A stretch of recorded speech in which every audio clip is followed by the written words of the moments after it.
sabrinasalvati. Doobie-doobie-doo.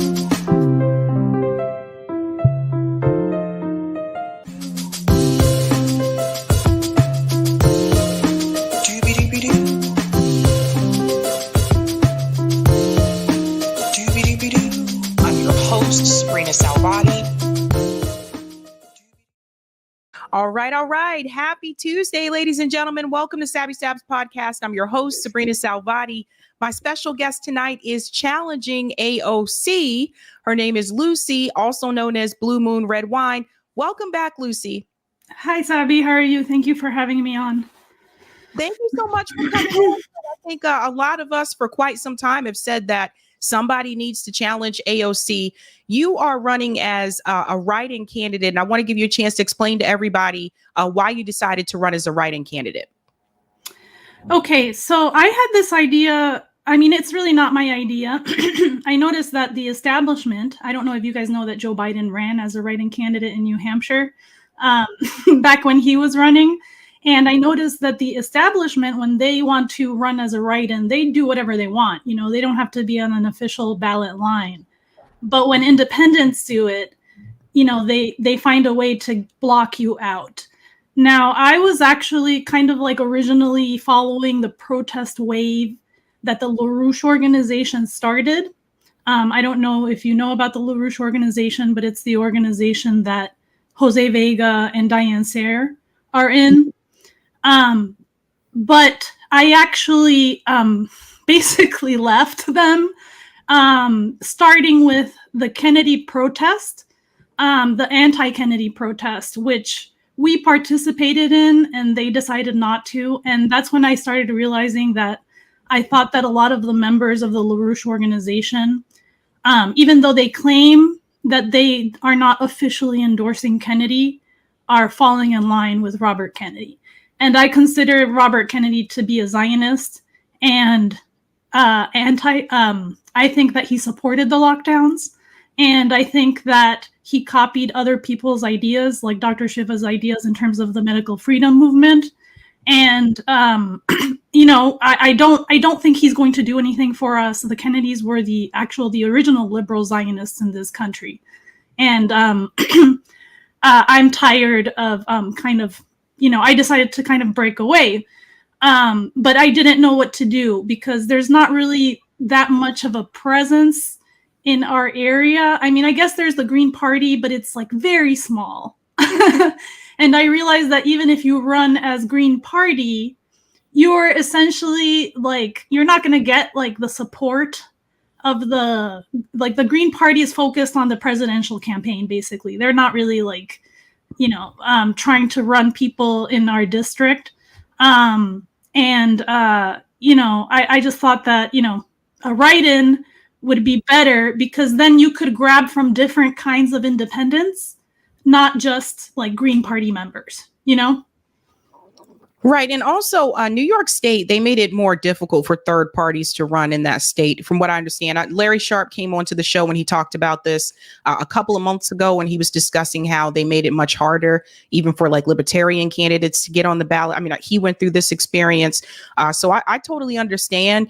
Now, something people may not be aware of for people who may see this and say, oh, she's just never trusted AOC, was just an AOC hater.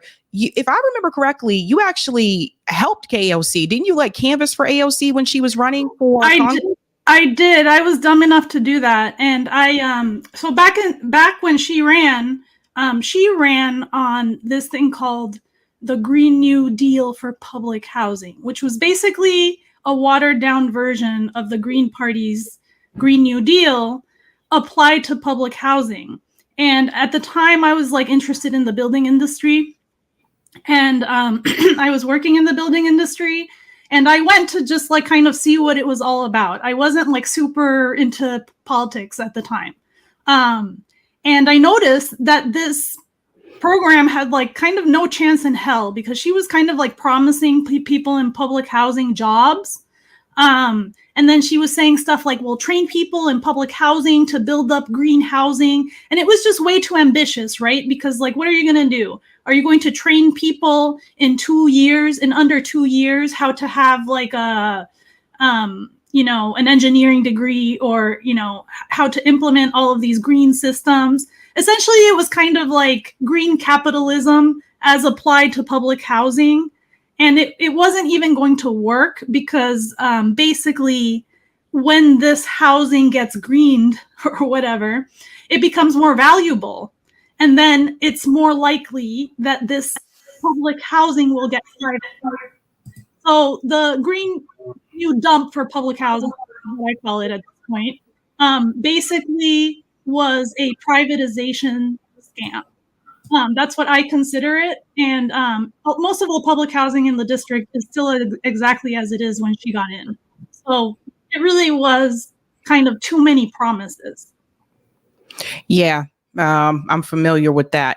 I think another thing too, when you think about like someone like AOC, from what I understand, the reason why there was a lot of focus on her race when the first time that she ran for office was because Justice Democrats felt that she lived in a district where she was more likely to win compared to the other squad members or future squad members, the other candidates that were running under the Justice Democrats. So this is why, like, if you watch the documentary Knocking Down the House, there's a heavy focus on AOC. And that's because from what I understand from people that were a part of Justice Democrats back during that time, they believed that she had the best chance to win because of the demographics of the district. Do you feel that's still the case today? Because I've been looking at like her numbers over the years, and it seems like the voter turnout in her district in particular has decreased. Well, I don't think it's still the case today because a lot of people are getting wiser to identity politics and how it's used. Like we saw how Black men are pushing back at Obama, saying, we don't have to vote for you just because you're a Black man. Like we can use our, understanding of policies, etc. And I think the same thing is the case here. In addition to that, although her demographic, like she's Puerto Rican and there are a lot of Puerto Ricans in our district, but it's a very, very diverse district. That's around 60% Hispanic. So I wouldn't say that, her identity was irrelevant to her first win because she was kind of like running against an older white guy in a district that's 60% Hispanic. But I don't really think that they can pull that with me. So, yeah. What are some of the complaints that you've heard from people in the district about AOC's performance since she's been in Congress? So originally, I had started with this idea of a write-in and basically just talking more about it on independent media. But like in June during the primary, I decided to not do any YouTube at all because I wanted to see like if I could flyer and see what people's reactions would be on the ground. And what I did was my very first flyer was this flyer that said, it said AOC sent our taxpayer dollars to Nazis in Ukraine, refused to unendorse Jim Crow Joe, and Jim Crow Genocide Joe, and her Green New Dump for public housing didn't work at all. And I put this flyer, the war flyer that Greg made. I don't know if you've seen it around. Next to that flyer. And I noticed that a lot of people didn't really even know who she was. Like they didn't make not everybody made a connection between her face and like what I was saying. Some people did, and those people were more likely to be supporters of her. So what I noticed is that a lot of people don't know who she is, or they don't care who she is, or they don't really have like a strong attachment to her specifically, and that her votes have been going down over the years. With her more strident supporters actually kind of being in the Astoria area, which is the most gentrified part of the district. I basically, after I realized that a lot of people, I took down the war poster because so many people didn't know what the hell I was talking about.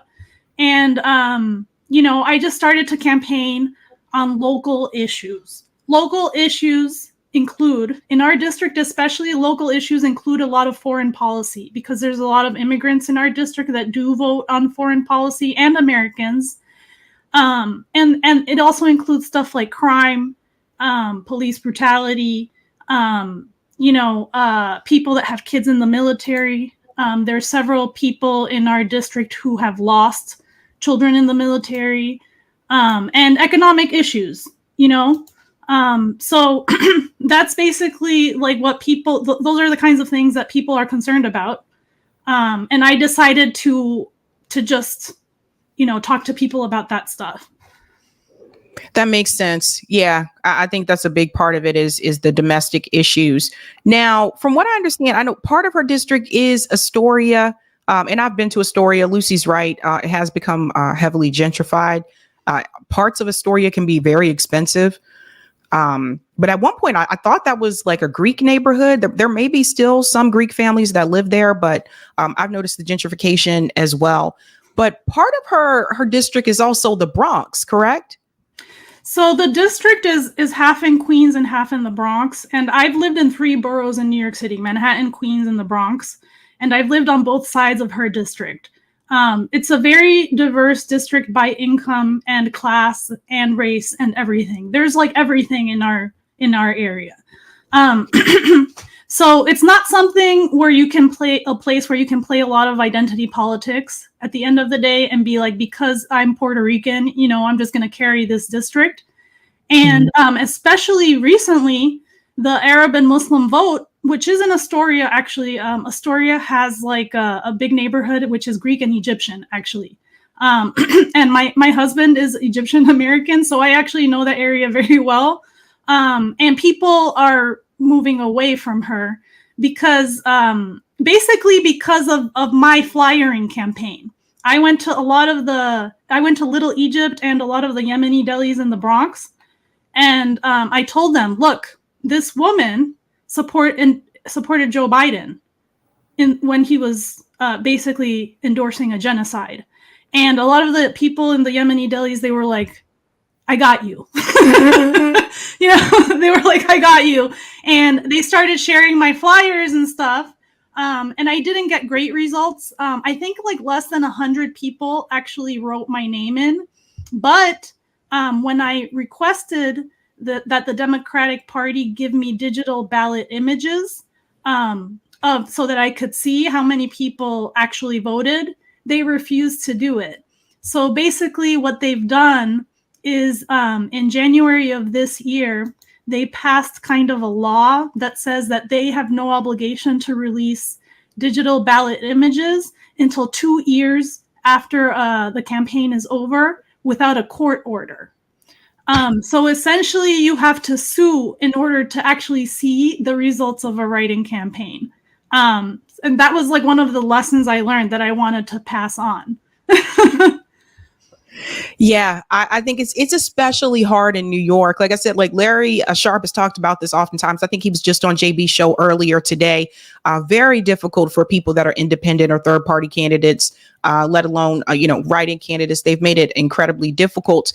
I want to ask you a question about the migrant situation in New York City, because I have heard from people in New York, obviously here in Boston and Chicago as well, that have been complaining about the resources that are being drained in their community in particular because of the migrant crisis. What has been the consensus in your district about that? Because I know there were a lot of complaints towards Eric Adams, and Eric Adams also made public complaints about the Biden administration for not helping him give more resources. So, okay, so I want to be clear about this. I'm not against immigrants in any way. Like my parents were immigrants from Argentina. They set up a small business in what today is Little Colombia on the Queens side of AOC's district. And because Colombia is so close to Venezuela, it's like a very easy place for the Venezuelan migration wave to set up shop. So I'm very familiar with that immigration wave. It's like right next door. We're not disconnected from that. But there is a lot of unfairness in the immigration system and in the way that it affects Americans locally and even undocumented immigrants that have been here a long time. So basically what that means is that these 450,000 Venezuelans that were given temporary protected status by the Biden administration between 21 and by the Trump administration, by the way. I think the first one might have been Trump, like the first wave, and the second wave was Biden. So Trump also let a lot of the Venezuelans in. Basically, the Venezuelans get temporary protected status. Like, people don't realize this, more than any other immigrant. They've gotten like 450,000 people to migrate here practically overnight. And the thing about it is that a lot of people are complaining about it. Locals are complaining about kind of like the job competition, and even immigrants that have been here a long time that have not been able to get a path to citizenship are saying, what's going on here? So I actually had another flyer that had, and I went to a bunch of the Mexican delis, and I was like, look at what's happening with this immigration wave. 450,000 temporary protected status permits overnight, and a lot of them are getting social security numbers. Where's your temporary protected status? You've been here for 20 years. And they hopped on board immediately because there's a problem with our immigration system. Like, people like to think that there's a line, that our immigration system is somehow fair, that the number of years that you put into paying taxes in the system makes sense, but it doesn't make any sense. And the Hispanic community is actually divided on this issue. Mm-hmm. A lot of people are not okay with the fact that 450,000 Venezuelans got temporary protected status overnight. And a lot of Americans, especially low-income Americans, are not okay with the fact that these people are being given temporary housing at the Roosevelt Hotel when we Americans are not housing our veterans, our elderly, our poor people. So this has reached a point of ridiculous proportions, and I am not for open borders at this point. I don't agree with it. That being said, I do think that there has to be an amnesty law that gets passed. People get confused about amnesty. They think it's open borders. Amnesty is not open borders. It's about leveling the playing ground so that people from different countries that have put in their ears and that have paid their taxes and their work can actually get a path to citizenship instead of 450,000 Venezuelans being given social security numbers and protected status overnight just because the United States wants to screw Nicolas Maduro, for political reasons. And those are two very different things. Where is the last time I heard AOC talk about the situation? At one point, she was in favor of the tents that they were setting up, like tent shelters in New York City. And she got a lot of backlash about that from people. So some of those tent shelters were being set up in a floodplain. So there's a lot of stuff that's going on that just really doesn't make sense. They're being set up in a floodplain, and New York City is flooding basically regularly because they won't replace the drain system. Yep. Like, our drain system is like 150 years old, and it's still built out of clay pipes. And instead of fixing it, so the progressives come out every year and they're like, oh my God, climate change. We need them to fix the drains. It's a very big problem here. So, but where is she on this issue? Have you? I know you went to a couple of town halls that she was at. I remember those. And you've challenged her in Spanish, and it looked like she didn't understand the Spanish. I remember this.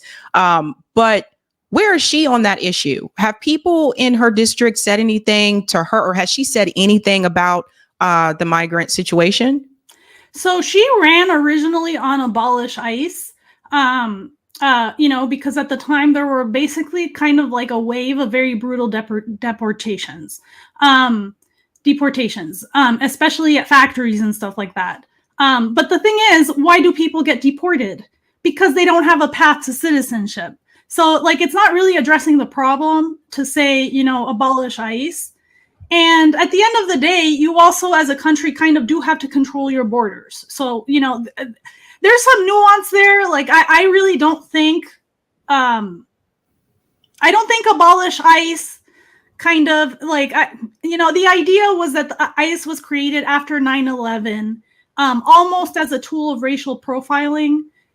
So that's basically the origin of ICE, which people might not know about. But culturally, like, it just doesn't ring very well in the understanding of many Americans. What people need to understand is that the immigration system, it's unfair, and there's no actual line. So in order to make it fair, you have to create a line. You have to create a system that actually works. This is right. I had a classmate, and she told me it took her 15 years to become a citizen in this country. 15 years. And I knew another person who came from the UK, and it only took him 2 years. Right. So here's the thing. Like, people are saying, like, when you say deport Americans first, that's fine. You can have those opinions, right?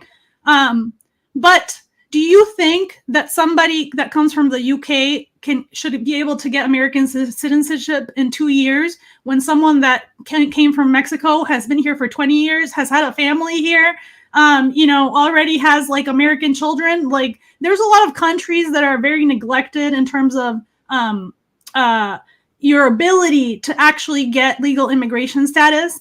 And it's also very hard to get it if you don't have a college degree, actually. Like, you have a kind of more of a chance. So it's getting to a point where corporations are deciding who the citizens are. That's what people have to understand. So, if the corporations want to let Israelis have very easy access to the United States, they can become citizens very quickly. We give all our money to them. So, the immigration system is not really logical in terms of how many years people have put into America, paying taxes, being a good citizen, abiding by the laws, etc. It's really just political convenience. And yeah. What's the biggest concern that you have with AOC since she's been in office? Well, I have two concerns that are pretty big. One of them is when I actually protested her, that time that I did it in Spanish, that she didn't understand the amnesty law. I actually was not really talking just about immigration. I was saying we need an independent party like they have in Mexico, Chile, and Colombia. And some people made fun of me because Chile is not truly independent. We can talk about that later. But right after I said that, she went on a leftist sympathy tour to Mexico, Chile, and Colombia. So I know that she listens to me. And she takes these ideas just like she takes ideas from the Green Party and she waters them down. And then that's basically what she's done with Palestine. Now, she knows she is running as a pro-Palestine person in our district against an alleged basically half Argentinian Zionist. His name was Marty Dolan. She beat him in the primary, right? And it was actually very wise because this guy was half Argentinian, and basically what they counted on is that since we're both Argentinian, people would associate me with him, and then they would be like, no, not the Argentinian. So basically they were very smart. They put this guy's like cheesy flyers up everywhere. His name is Marty Dolan. I don't even know where they got him. And they use identity politics, right? So I hate her use of identity politics, right? And I hate the fact that she's actually very successful for people that aren't super plugged in at pretending to be whatever you want. She's a very skilled actress, right? Or unskilled actress, whatever you'd like if you're actually paying attention. So she's been running on being pro-Palestinian, and she's not really. She is endorsing the Democratic Party, and the Democratic Party is pro-genocide. So I don't understand. At this point, if you're endorsing the Democratic Party, you're pro-genocide. You might be voting on something else, local issues, whatever, but that is the ultimate result.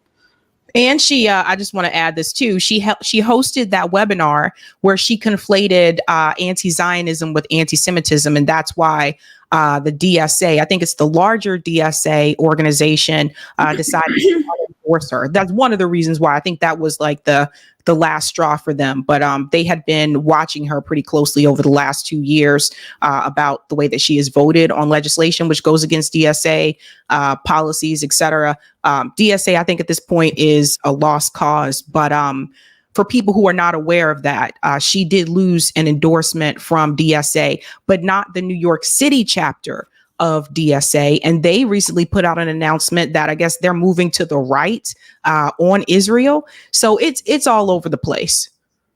Yeah, I mean, it's all over the place. She's actually lost the ability, though, to, so she endorsed an assembly member. His name was Jonathan Soto in our district, too. He was running for assembly. Her endorsement basically doesn't help assembly members win anymore. So, like, for people that think, like, how could that district have voted for AOC? Actually, like, you know, her endorsement doesn't really help anymore. What he did was he ran on, like, local infrastructure issues and stuff like that. He was like, oh, you know, I'm going to build a playground in Co-op City. And what we did as a team was basically talk about the issue of reparations and a new GI Bill for African Americans, because that building complex that he was running in, Jonathan Soto, is like has a very high number of African Americans, and I know that they wanted a Black agenda for them, you know, not for the immigrants. You know, not they didn't want to talk about Zionism. Like, for a lot of these people are voting on this issue, and the Democratic Party has even less of an answer to this than the Republican Party right now. So some of them are going to the Republican Party, right? So we talked about this idea of doing a new GI Bill to kind of like, you know, not that I can do this alone. If I get in, I'll probably just be able to talk about it. But the idea is that during the post-war boom, right, that amount of Black wealth that could have grown and made the suburbs not just the white suburbs that we know today, you would need a massive spending bill in order to allow people to buy homes in the suburbs, right? Jonathan Soto went with his AOC endorsement, and he lost. He lost to the Democratic challenger, basically, because we were posting that article with Brianna Joy Gray, you know, and she did a bunch of mistakes. She was like, who is Black? You know, like, you know, stupid questions like this. I remember that. Yeah. So we talked about the article, you know, like, you know, how we should present this, all of this stuff. And then people started pitching their other ideas. But the original idea was, instead of running on Green New Deal for public housing, in a lot of these complexes, building complexes that have a lot of Black tenants, we would run on a new GI Bill. Why? Because I feel like the temporary housing should really be for the immigrants. The problem is that Americans are so poorly housed that there's a lot of demand on that temporary housing. But the temporary housing should really be for the immigrants, and Americans should be fully housed. You know, they should not be in temporary housing. They should not be in halfway housing, whatever it is. And It's just infuriating that this problem has never been solved. And I'm not saying that I can solve it, but I'm not going to run on abolish ICE. I'd rather run on full housing for all Americans, you know, and a new GI Bill, not on abolish ICE. I don't feel like it's as winning an idea as it used to be. However, I do think we do need like an amnesty law for people that have been here a long time. There's a lot of really neglected immigrant populations in our district that have not gotten any path to citizenship for years, while the Israelis, the Venezuelans, and the Ukrainians, it's like an open door for them. I don't know what the hell is going on with our immigration system at this point. I do. It's called labor. Yeah. Yeah. I mean, yeah. I mean, that's what it is. But I mean, you're assuming that some of these people want to work too. Like, All right. Well, Lucy, where can people follow you and follow your campaign? You can follow the campaign at lucycan.com. I'm not like, I was really actively doing this in June, and then I kind of lost hope, and I was like, it's never going to happen. But now I just feel like, since nothing is changing, I should do something. I can at least use the campaign to promote, for example, a bank boycott. Like, I wanted to promote a bank boycott and United for Peace. Most of the banks that you currently bank in, like Bank of America, Wells Fargo, all of these give money to Israel. So you should join a federal credit union. We can still use the campaign to promote ideas, even if we don't win. But, I tend to be a lucky person, actually. So maybe, you never know. So that's the website. Yep, lucycan.com. And I tend to be pretty lucky. You never know. Weirder things have happened. All right. Thank you so much, Lucy. You guys, again, check Lucy's campaign out. The website is here on the screen. Thank you so much, Lucy. All right. Bye. Bye. All right, guys.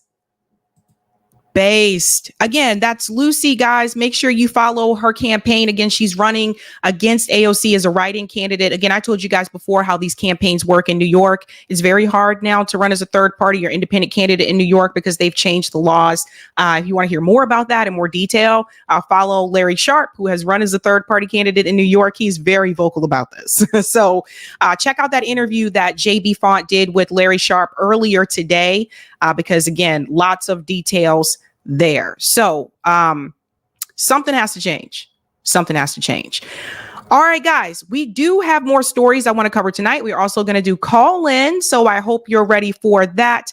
But really quick, fam, how is the setup? Is it okay? Is it all right? I got like this little key light thingy or whatever this thing is called. I don't know. Like, my sister set me up with this stuff. Anyway, this little glow light over here to give some kind of ambiance or something. And then I think there's one over here too or whatever. Is this okay? All right. I'm just asking. And now I finally got a ring light that doesn't sit on the desk, because the ring light I had was given to me about 2 years ago. Unfortunately, it didn't have a tripod attached to it, and you can't attach a tripod to it. It's that Elgato ring light. I don't recommend it, just because what I just told you, you can only attach it to the desk. So it took up a lot of room on the desk. And then I couldn't attach my camera to it. You know why? Because the ring light is too tall. Like, even when you adjust it, you can't bring it down, closer to the desk. So I had to attach the camera onto a mic stand. Anyway, you guys don't need to know all this. Anyway, what you do need to know is that now I have a ring light that sits on the floor, and the camera is right in the center of the ring light, and I can look right at you. Okay. I can't do that right now, Eric. Okay. All right. What else was I going to say? Okay. So people said they like it. Okay. All right, cool.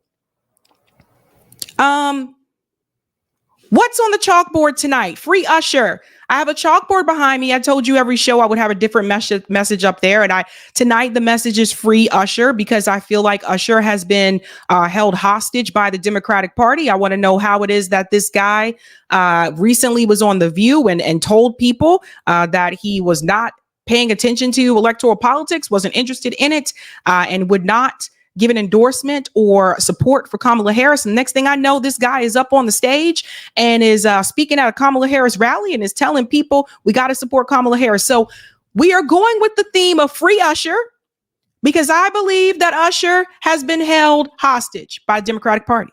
That's the message tonight. All right. Let's go ahead and give a shout out to Sabby patrons. We'll go to comments, and then we'll go ahead and dive into that thumbnail, ladies and gentlemen. Let's do it. Let's do the damn thing. Yeah. All right, guys. Thank you guys so much. Those of you who are Sabby patrons, I really do appreciate your support. If you're interested in being a Sabby patron, I have 5 categories. That's right.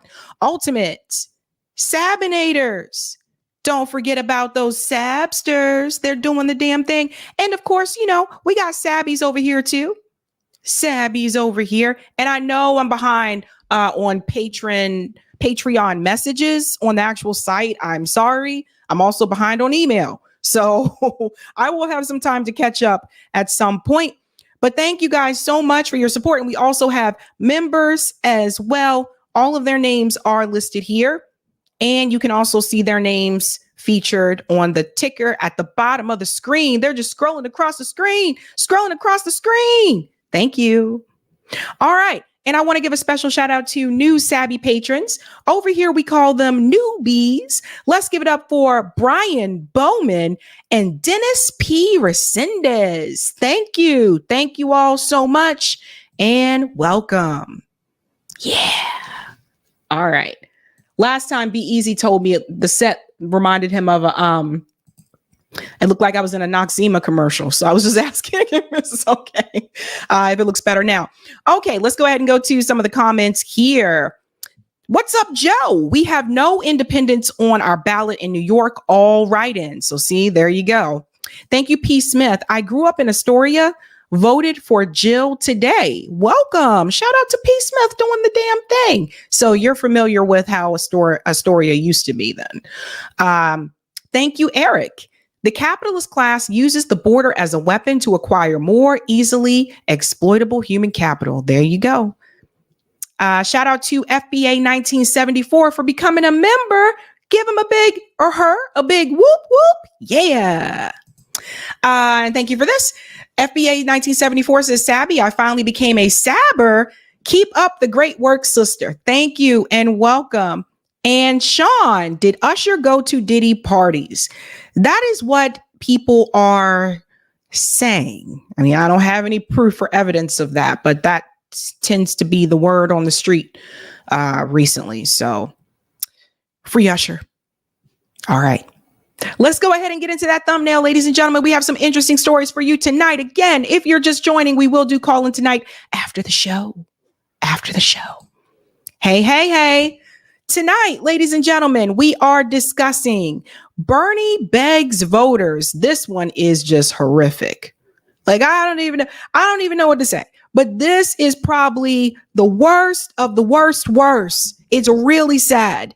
We're going to get into that interview with Bernie Sanders. He is on the sellout list this week, and it's not just him. It's also James Zogby, who is the founder of the Arab American Institute. He's sold out as well. We're going to talk about the sellouts in that segment. We're also going to discuss Kamala Harris' interview with Al Sharpton. That's right, the snitch himself. We're going to dive into that, ladies and gentlemen. Apparently, he seems to continue to want to, shame black men. This comes up again. Oh, boy. We're also going to discuss, we just discussed AOC's challenger. That was Lucy. She is running against AOC as a write-in candidate. And we're also discussing Donald Trump trolls Kamala Harris at McDonald's.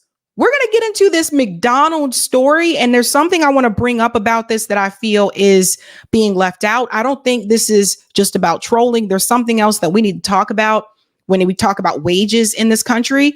And I see a lot of people sharing these videos of Donald Trump at McDonald's, but they're not getting to the core issue, which is wages and labor. And I want to get into that. And I don't know if you heard about this, but it's crazy things going on right now in Lebanon. Netanyahu has now hit Lebanon banks. So Israel is striking the banking infrastructure in Lebanon. And I think we know what that will all mean. All of those stories tonight, ladies and gentlemen, as well as a bonus story about a statement that has recently come from Black Muslims in the United States. And how will that affect the 2024 presidential election? It is looking crazy up in this piece. That's all I got to tell you. It's crazy. And we have a couple of ballot measures to go over as well. We are almost done with the ballot initiative states, believe it or not. So if you are just joining and you have not done so, smash that like button. And don't forget to like, sub, and share if you're new. And don't forget to answer the poll that is pinned to the live chat. We will reveal that later on. Yeah. Okay. we are going to get into our first story. Let's go ahead and call out Mickey D's. Let's call it McDonald's.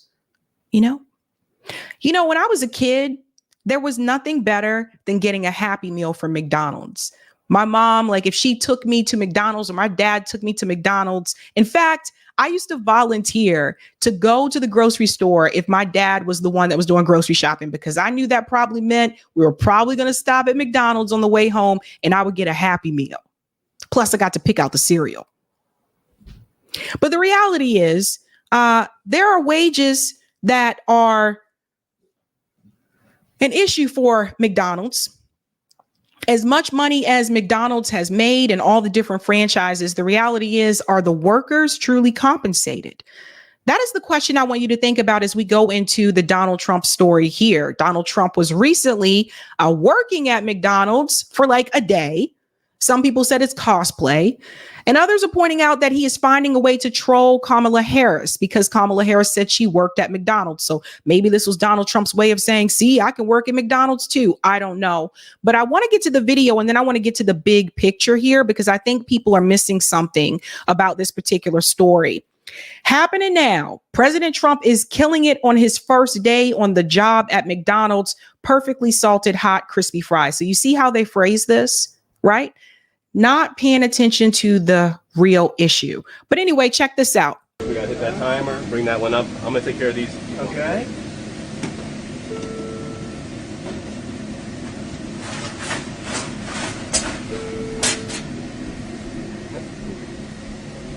Right there, right there.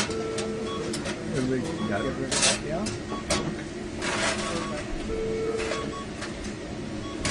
Good. You put that right far right, hang it right up there. Yeah. And then you want to do the salt over here? Yeah. I did these ones already, they're good. You just gotta do that one right there. So grab that. Let me give them extra salt. No. Yep. Oh, yep, good. Okay. Right there. And then we're gonna grab the fry scoop right here. Right. Put it into there and just give them a twirl that way. Okay, yep. Where's the little thing? Medium. Okay, so as you guys can probably imagine, this went viral on social media, right? So there he is doing this little stunt there at McDonald's. And apparently, I think this happened on Kamala Harris's birthday. But I noticed something when he's in this kitchen. I don't see a hat or a hairnet as he's, shifting those fries. And raise your hand if you worked in the restaurant industry. I know you're out there. I did. I worked in the restaurant industry for years. I did it when I was in high school. I did it when I was in college. I actually did it for a few years after college when I was still looking for a full-time job that had benefits. So I think we all kind of know, like, there were certain rules. If you're back there with the food, you need a hairnet or you need a hat or something like that. So that was one of the things I noticed, like, where's that hairnet? Where's that hat? And someone pointed out in the chat that there's no gloves. Right. There's that too, right? So again, what it shows you is that they are giving him, he's having more of an easier time than what you would really have to do if you were an employee at McDonald's and you were working in the back. In fact, someone points this out here. Just a Thought said, as someone who works in the service industry, billionaires cosplaying as the working class is not only laughable, but truly disgraceful. This man has never worked as hard as anyone I worked with and has never struggled financially or lived paycheck to paycheck. Fuck this. Yeah, so Just the Thought wasn't too happy about this. And here's another, this is the image I think she's referring to here, where Donald Trump is at the drive-thru. And I think there's a statement that he made here that alluded to that he felt like he could do this all day. Listen to this. I could do this all day. I wouldn't mind this job. I like this job. I think I might come back and do it again. Thank you.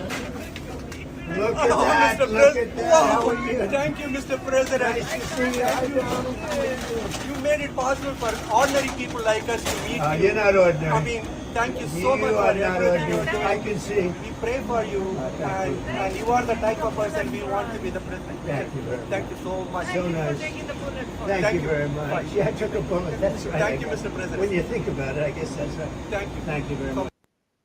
Yeah, so they were happy to see Donald Trump there through the drive-through, but I think the part there that some people were upset about is the fact that he said, you know, I think I can do this all day, and the reality is I don't think Trump would want to do this all day. I don't think that Donald Trump would want to leave his company and do like be a fast food worker and receive the minimum wage, the low pay, and we're going to get to that in just a second because someone came through. Let's go ahead and bring this up. Someone came through and they wanted to ask him just about that. Let's go ahead and bring up this clip here. You'll see. And I actually think this is an appropriate question to ask at that point in time. So listen to what they're saying to him in the drive-thru. Minimum wage should be raised. Well, I think these people who work hard, they're great. And I just saw something, a process that's beautiful. It's a beautiful thing to see. These are great franchises and produce a lot of jobs, and it's great. And great people working here too. But minimum wage is recently really increased. So yes, ma'am. Minimum wage should be raised. Well, I think these people who work hard, they're great.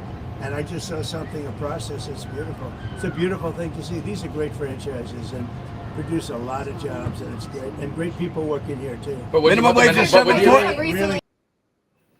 So what they were asking him is about raising the minimum wage, which I think was a fair question at that point in time because he's there working at McDonald's like for the day. They're paid, from what I understand, minimum wage. We all know the minimum wage, the federal minimum wage is still $7.25 an hour, incredibly low. So I felt like that was a fair, legit question. I didn't feel like it was nasty. I felt like it was appropriate for what was happening at that point in time. Plus, he is a presidential candidate. Let's just be real. But he didn't answer the question. And at this point, I think every candidate should have an answer to that question. Should the federal minimum wage be increased? Should there be an increase on the federal minimum wage? And I think that there should be. It's been years, and I'm going to show you that in just a second. Now, you know, this much of touched a nerve, and I want to show you this to prove a point. I think this touched a nerve with Kamala Harris's campaign because look at this. Tim Walz was on The View, and I want you to hear him blame Donald Trump and JD Vance for the reason why we have low wages. I just want to point this out to you to show you that both of these parties are out of touch when it comes to working class people. Let's go ahead and bring in this clip here.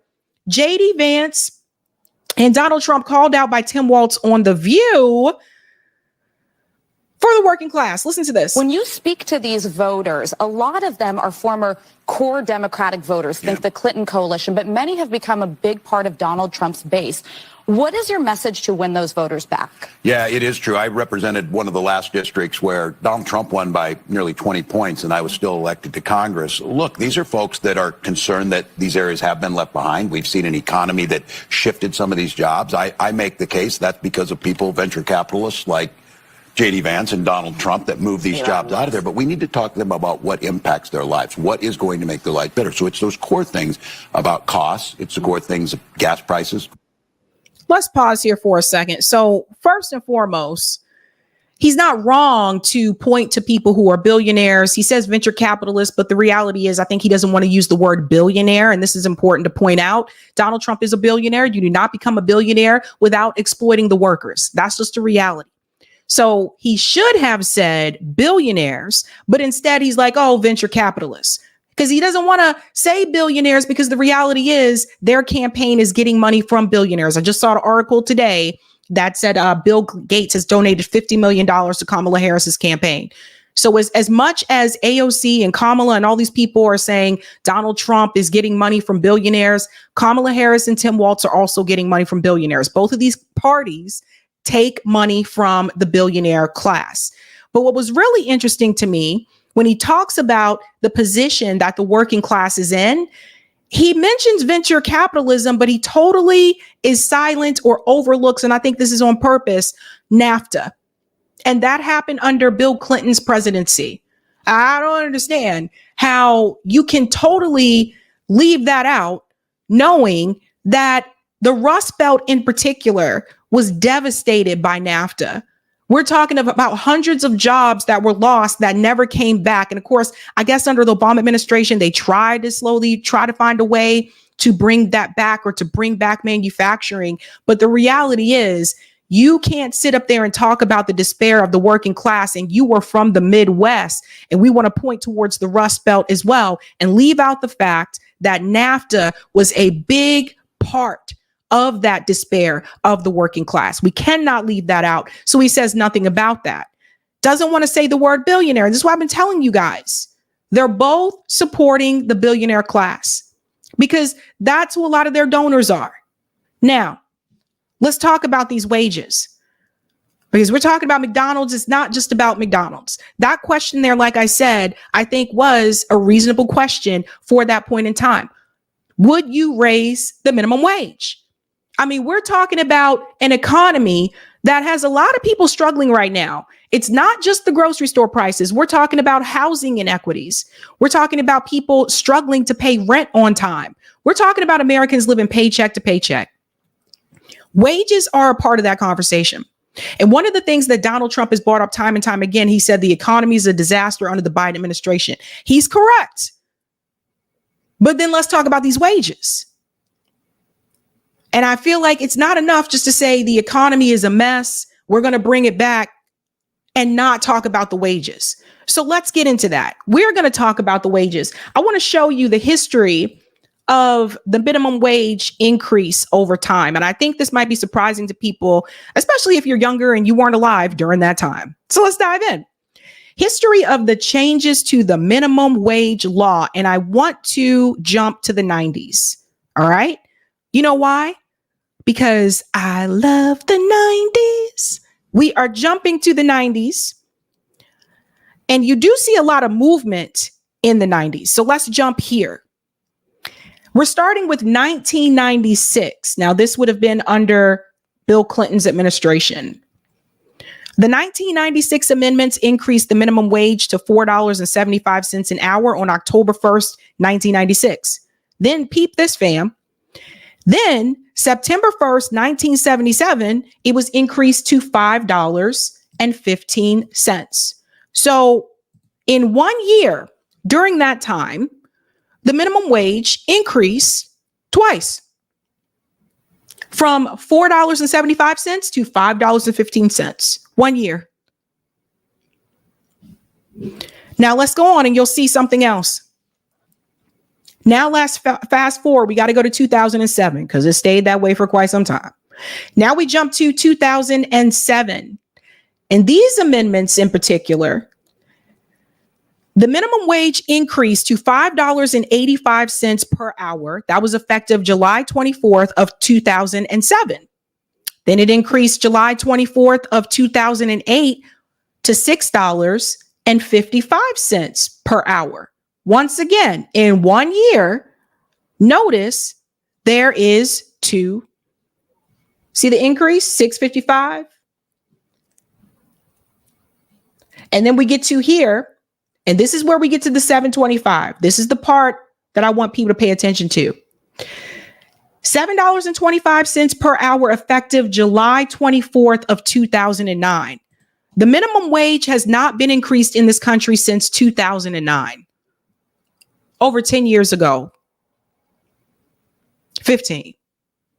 Almost 20 years ago. That's insane. And I want you to think about how much groceries, housing cost in 2009. Now, this is right after the 2008 housing crisis, so there was a lot going on there as well. But I want you to think about that. Now, let's fast forward to 2024. People are still trying to buy the same items, groceries, supplies, pay their rent off of that $7.25 that was implemented in 2009. And you look at that and you tell me that the minimum wage doesn't need to be increased. This is bipartisan, by the way, because let's remember, there was a bill for the $15 minimum wage increase. All of the Republicans voted against it, but there were 7 Democrats and 1 independent that voted against it. They're not on board. And I get it. And I want to say this, guys. I know some people say, well, my small business cannot afford to pay everybody $15 an hour. But you know why? Because if they would have continued to increase the minimum wage like they were before, you wouldn't get this sticker shock of $15 an hour minimum wage now. We would have already been gradually increasing the minimum wage since 2009. And now it's 2024. And I get it. I get it. Some of the mom and pop shops are like, I have 3 employees and 2 of them are my children. So I don't even pay them. You know what I mean? Like, this is my family business. And the other one I do pay. I can't afford to pay them $15. I get it. But this wouldn't have been an issue if they would have continued to increase it gradually over time. And they did not do that. Now, you tell me, how is it that this country can sit up here and they can give money to Ukraine and they can give money to Israel and they can give money to everybody else, but they can't even increase the minimum wage? This is insane. And I got to tell you, I'm doing a presentation this weekend at the Community Church of Boston about the cost of living report. And part of it is about the cost of housing in this country and solutions. But the other part of it is how the living wage and minimum wage ties into all of this. So when I tell you that the increase in homelessness is not just people who are on drugs and don't want to, live in an apartment or whatever and want to live out on the street. Yes, there are some people who want to live on the street. But there are also those that are homeless because they can't afford to pay the rent. So you tell me how people have been making it in this country off of $7.25 an hour when the rent has continued to increase and the grocery prices have continued to increase. And I forgot to mention gas. So people end up working multiple jobs. That's not the American dream. So I think that was a fair question there to Donald Trump. And it would be weird to me if you are a candidate and you do not have a response for the minimum wage. Let's go to some of the comments here in the chat. What's going on, lawn guy? Oh, 1990. What is up? I think the Ta-Nehisi understanding Gaza is a trick. They want to establish him as an expert on it. So when he tells everyone to vote Dem, he has the cred. I don't even know if he's going to tell everybody that. I know he was questioned about it recently and he said, well, I would hope that Kamala Harris would be different on this issue. So I'm not sure. Hopefully I get the opportunity to talk to him myself. Thank you, Amy. Amy says Mickey D's is having an E. coli outbreak now too. See Ron Chusid's post in Muskland and on Mastodon. Well. I haven't eaten at McDonald's in a long time. I'm not a big, like I said, when I was a kid, I loved McDonald's and I loved their fries. Their fries used to be really good and I loved their Happy Meals. I'd get a little toy. But nowadays, those fries taste like cardboard. Thank you for this one, long guy. You can tell how Coates frames it. It's all racism, but he ignores imperialism and profiteering / backing by finance capital or the U.S. involvement. That's interesting, long guy. Like I said, I hope I get to talk to him, because I would like to have a conversation with him about that. Thank you as well, lawn guy. Also, Sabby saw Dr. Shiva. Wow, he was so rude. Yeah, and ego. Hell of an ego. Thank you for the super sticker, James Starks. Thank you.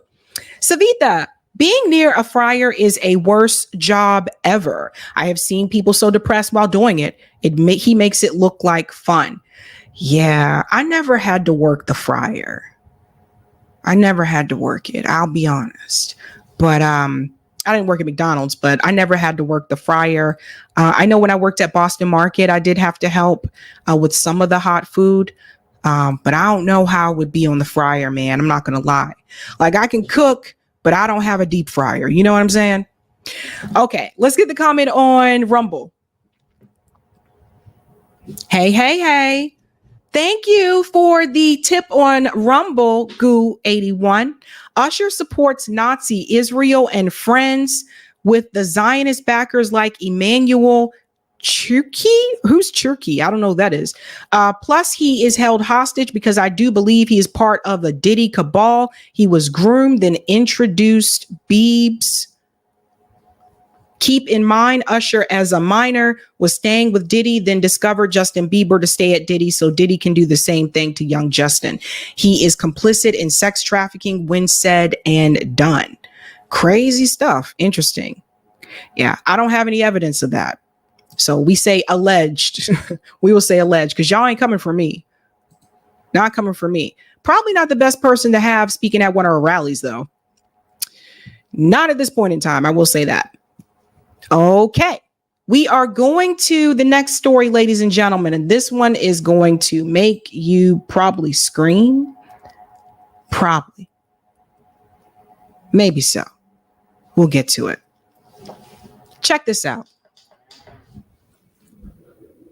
Kamala Harris doesn't believe there's a genocide happening in Gaza. I'm going to say it again. Kamala Harris does not believe there is a genocide happening in Gaza. Don't believe me? Check this out. It's wild, isn't it? Harris's campaign says she denies Israel is committing genocide in Gaza. This was released today. I'm not kidding. And I'm pointing this out for a reason, because this is connected to the message that was released from Bernie during his interview. Vice President Kamala Harris' presidential campaign has clarified that she does not believe Israel is committing genocide in Gaza after an incident at a rally suggested that she did.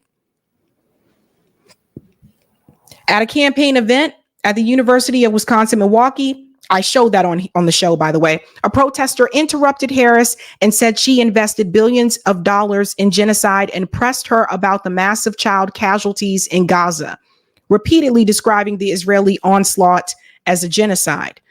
Addressing the students, Harris said, "What he's talking about is real. That's not the subject that I came to discuss today, but it's real and I respect his voice." A spokesperson added from the Harris's campaign said that the comments made by the protester don't reflect the position of the Biden-Harris administration or the vice president's stance. The spokesperson added that Harris didn't agree with defining the war as a genocide, and she has not expressed such a stance in the past, as this is not her position. So we will share this again. Kamala Harris does not believe there is a genocide happening in Gaza. Why is that important? Because Bernie Sanders seems to think that you can push Kamala Harris left when it comes to this issue, and other ones as well. Bernie Sanders thinks that you should stand in line and vote for Kamala Harris because you will be able to push her left on Gaza if she wins. And I don't know how many times Kamala Harris and her campaign have expressed that they have unwavering support for Israel, have expressed that she will not withhold any arms or weapons to Israel. And now the campaign is stating that she does not believe that what is happening in Gaza is a genocide. But Bernie Sanders wants you to believe otherwise. Recently, he had an interview with Jake Tapper. I want you to hear what Bernie Sanders had to say, because he seems to believe that you can push her left. Just like he told you, vote for Biden and you can push him left. We know the election is going to be very, very close. Michigan has a large Arab American and Muslim American population that traditionally votes Democrat.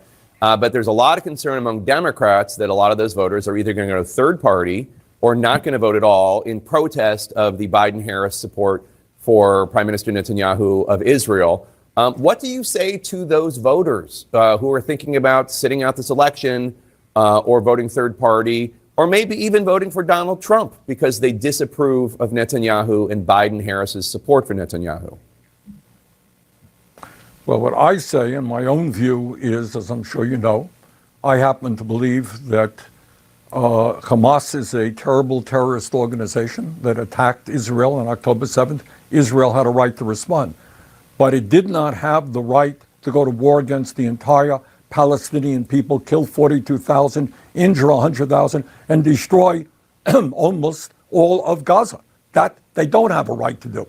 And I will be leading the effort to make sure that we do not provide more offensive military aid to Israel. But to those people who are saying, well, I can't support Harris because she disagrees, Trump on that issue, even on that issue, is worse. He will be closer to Netanyahu. So if we are able to elect Harris, I think we're going to have an opportunity to move her on that issue, to make it clear we cannot allow children in Gaza to starve to death. She will be open to that. I doubt that Trump will. We can't even get Republican support in the Senate for humanitarian aid to feed starving children. You really want to vote for a Trump who holds that view? I would hope not. So first of all, a couple of things. Antony Blinken, who knew ahead of time that they did not want to allow aid into Gaza, also needs to be pointed at. So Bernie Sanders, again, is playing his role, because the reality is this: you can't just point to the Republicans on this particular issue. There are Democrat politicians who are doing the same damn thing. Antony Blinken knew they weren't going to let food and they weren't going to let aid get in, and he let it happen anyway. And then he lied to all of you during press conferences and said, oh, I guess we have to investigate that. I don't know about that. The guy's a liar. He should be fired, but he's in Israel again right now to talk about what's happening in Lebanon. This is not something that is unique to the Republican Party. I want to make that very clear. 2, why is Bernie Sanders always trying to convince you that you can push somebody left who doesn't want to be pushed? You know, it's like trying to push a statue left that does not move. Does everybody see the game and the fraud that Bernie Sanders is? And I know some people still say, well, he's better than some and he's the best that we got. If he is the best that we got, that's a problem. That means we need new people. That we need new energy. And if those people can't go into the Democratic Party, they can't go into the Republican Party. They need to be separate from both of those particular parties. And I want to point this out. When Bernie Sanders lost to Hillary Clinton in 2016, after they cheated him, Bernie Sanders said, we need to get on board and support Hillary Clinton, and then we can push her left. Now, Hillary lost. When Bernie Sanders lost to Biden in the Democrat primary in 2020, Bernie Sanders said, we need to support Joe Biden, and then we can push him left. Now, Bernie Sanders is trying to tell you to do the same damn thing with Kamala Harris, different person, but someone who is still very much a part of that Clinton circle. Bernie Sanders knows you're not going to push Kamala Harris. Bernie Sanders knew you weren't going to push Joe Biden. Bernie Sanders knew that you weren't going to be able to push Hillary Clinton. Bernie Sanders is a sheepdog. His job is to take that young energy around progressive issues and then keep it there in the Democratic Party. Otherwise, anyone who really passionately cared about these issues would tell you not to support this. Anyone who had the popularity that Bernie Sanders had would have taken that popularity and that movement and started a third party movement outside of the duopoly, which would have been fitting for someone who's a registered independent. Bernie Sanders has been playing a game. He's been playing the same game since 2016. It's like you're sitting down to play Monopoly with Bernie Sanders and you can't figure out how is it that no matter what other strategy you try to play on the board, Bernie Sanders keeps getting all the damn properties. And you keep getting the cards that say, don't collect any money, go straight to jail. That's what it feels like. So we have to be very cautious of people like this. You have to be very cautious. Like, he should be ashamed of himself for what he's done. Now, Nico, I think, does a fabulous job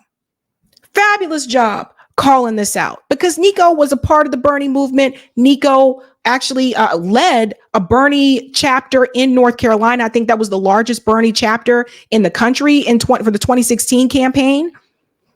And I guess he saw the truth about Bernie then and was like, no, 2020, he did not rock with Bernie like that.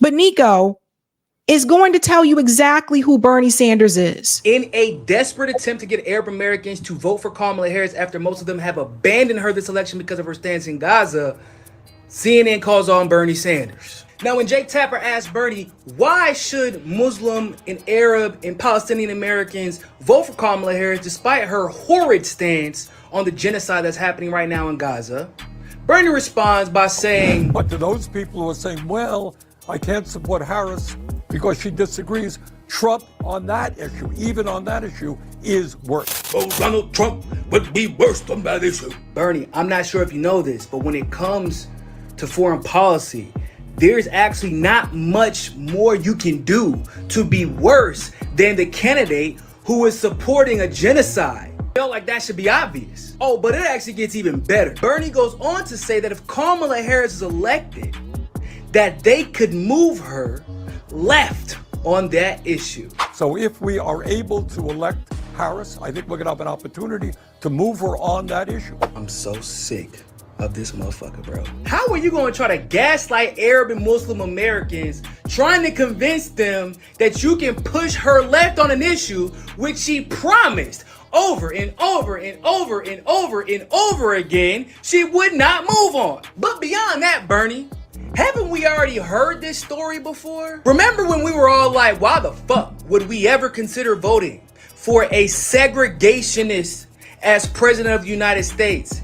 And you were like, because we can push him left. And 4 years later, we're still waiting for you to push him left. But all you did was spend the last 4 fucking years pushing his agenda and then making excuses when he fucked us over. To that point, Jake Tapper says, well, you know, Kamala actually used to agree with you on Medicare for all, fracking, and all those policies that you continue to support. But now she doesn't. So in other words, we know Kamala can't be pushed to the left because over the last 4 years, not only has he managed to not push Biden or this administration to the left, but Kamala has actually moved more to the right. What's even worse is Jake Tapper couldn't even bring himself to say the word genocide. He said Arab and Muslim Americans are choosing to not vote for Kamala because of her support of Netanyahu. No, Arab Americans and Muslim Americans are not supporting Kamala because they're tired of seeing their brothers, their sisters, their mothers, their cousins, their aunts, their uncles, their family, their friends bombed into fucking oblivion. Not supporting a prime minister of a country and completely and totally rebuking genocide are two totally different political stances, my guy. But of course, Bernie didn't even bother to correct him.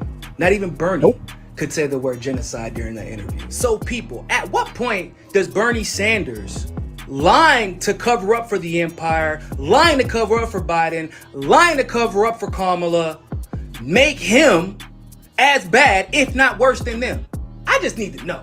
Because I remember, he sold us down the river for a fucking position within the Democratic Party in the Senate. He got a senior position and did absolutely nothing when he got there. And now he's trying to get Arab and Muslim Americans to do what a lot of progressives did in 2020, which is vote for a genocidal, hawkish maniac. Can't say it enough, ladies and gentlemen. Fuck Bernie Sanders and his willingness to throw his movement under the fucking bus just to kiss the Democrats' ass and get a pretty little title in front of his name in the Senate. Shout out to Nico House there. Couldn't have said it better myself. Check out Nico on Twitter. Him and my comrade Nick Cruz, they create those hotspot videos. They're always really cool. I think those hotspots are fire. But where's the lie? Where's the lie? And so people continue to fall for this charade of Bernie Sanders, right? So he is there to keep you where you are. Support Kamala. But it's not just Bernie. That's sellout number one. Now we move on to sellout number two. And this guy's name is James Zogby. James Zogby is the founder of the Arab American Institute. Now I want you to watch James Zogby sell out his whole damn people because the Democratic Party told him to. Now look what happens to James. And James is getting ratioed on Twitter right now. They are coming after James. This is a thread. After I posted this, folks have been having fun with a one-sided conversation of accusing me of being a sellout, ignoring genocide, or a mouse in a hole coming out for crumbs, etc. My response, I've been fighting with this White House all year, and I'll vote for Harris, and here's why. Now, let me show you what he said. Kamala Harris reaches out to Arab Americans in Michigan. Might be late for some, but as our moms taught us, better late than never. Thank you, VP Harris, for reaching out, calling us by name, and your note of concern and compassion for the Arab people of Palestine and Lebanon. So, sellout number 2 is James Zogby, founder of the Arab American Institute. James says it's better late than never when it comes to genocide. James thinks that it seems to be okay or just enough that Kamala Harris has spoken to Arab Americans in Michigan, but James seems to be completely fine with this administration and Kamala Harris not willing to withhold weapons from Israel and continuing to kill their people. Makes you wonder what was offered to James. James is selling out his own people to support Bathtub Green's genocidal, warmongering, neocon, Liz Cheney ass-kissing Kamala Harris. Selling out his whole damn people. James, I told you, there's always one. Despite my deep differences with this administration having enabled genocide, with a dim president in the White House, we can continue to work with our progressive coalition allies to suspend aid to Israel. We have dim partners. The party of Trump is dominated by the religious right. So let's highlight this here. We have dim partners. Partners that kill your people. He goes on to say, if you notice this here as well, deep differences. I do want to highlight this as well. He said deep differences with this administration. Deep differences is not genocide. Oh, it's just, we just got this deep difference of genocide. Either you're for humanity or you're not. Here he goes. We can't let Trump near the White House again. He will divide us. Pause. We can't let Trump near the White House. He will divide us, James is telling you. You mean the same way that people have been divided under the Biden administration? This is not to say there wasn't division under Donald Trump, but there was division under the Biden administration too. And didn't Biden tell you that he was running on the soul of this nation? Don't Arab Americans and Muslim voters feel divided right now? Donald Trump's not president right now. I thought Joe Biden and Kamala Harris were supposed to bring everybody together. Isn't that what they were running on? Like, this administration is damn near giving Israel the tools and the ability to genocide your entire people. And you don't think there's differences, there's division right now. What did they offer to James? He goes on to say he would divide us enacting policy harming immigrants, Arabs and Muslims, women's rights, civil rights, the environment, the very principle of democracy. He's telling you that Trump is going to implement all these policies to harm immigrants, Arabs, and Muslims. The Biden-Harris administration issued a whole damn genocide against your people. But I guess that's not harm.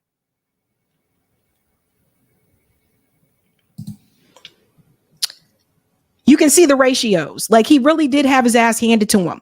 And on the issue of genocide, those who advocate for Jill Stein must tell us how punishing Dems and enabling Trump to win will stop Israeli genocide against Palestinians. Don't we stand a better chance to fighting with our Dem allies to change Harris? Couple of problems with this statement right here.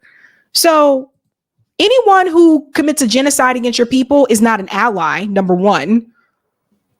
It kind of bothers me how loosely people use this word ally.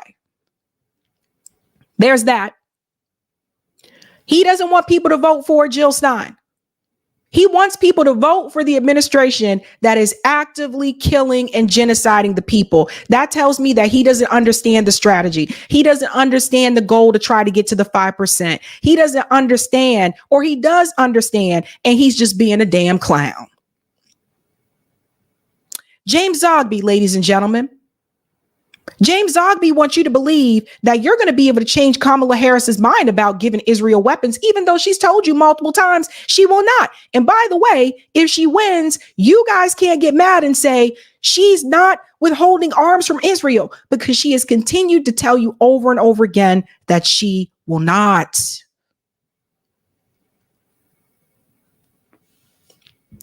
James wants you to believe everything's going to be okay if you support Kamala. You can vote as you wish, but don't say you're voting your conscience. And those of us voting for Harris are sellouts who aren't. That self-righteous arrogance doesn't cut it. I too am voting my conscience. I too want to end the genocide and save Palestinian lives. So James is a sellout. And the ratios on those tweets show you how much James is a sellout. Can we go to part 2, Eric? You got Bernie Sanders selling out. You have James Zogby selling out his own damn people. I mean, we've seen Bernie do it before, but now you got James. Anything to help the Democratic Party. And then when you see the story that I cover on, wait till you see the story I'm going to cover Thursday, because it gets worse. Now, Bernie Sanders and James Zogby, they want you to believe that you can move this person left. This is coming from the Kamala Harris's campaign. There are people that phone bank for candidates. Some of you may have done this before for Bernie. Check this out. Agina said the Harris campaign phone banker in Philly tonight from a friend's interaction posted with permission. So look at this.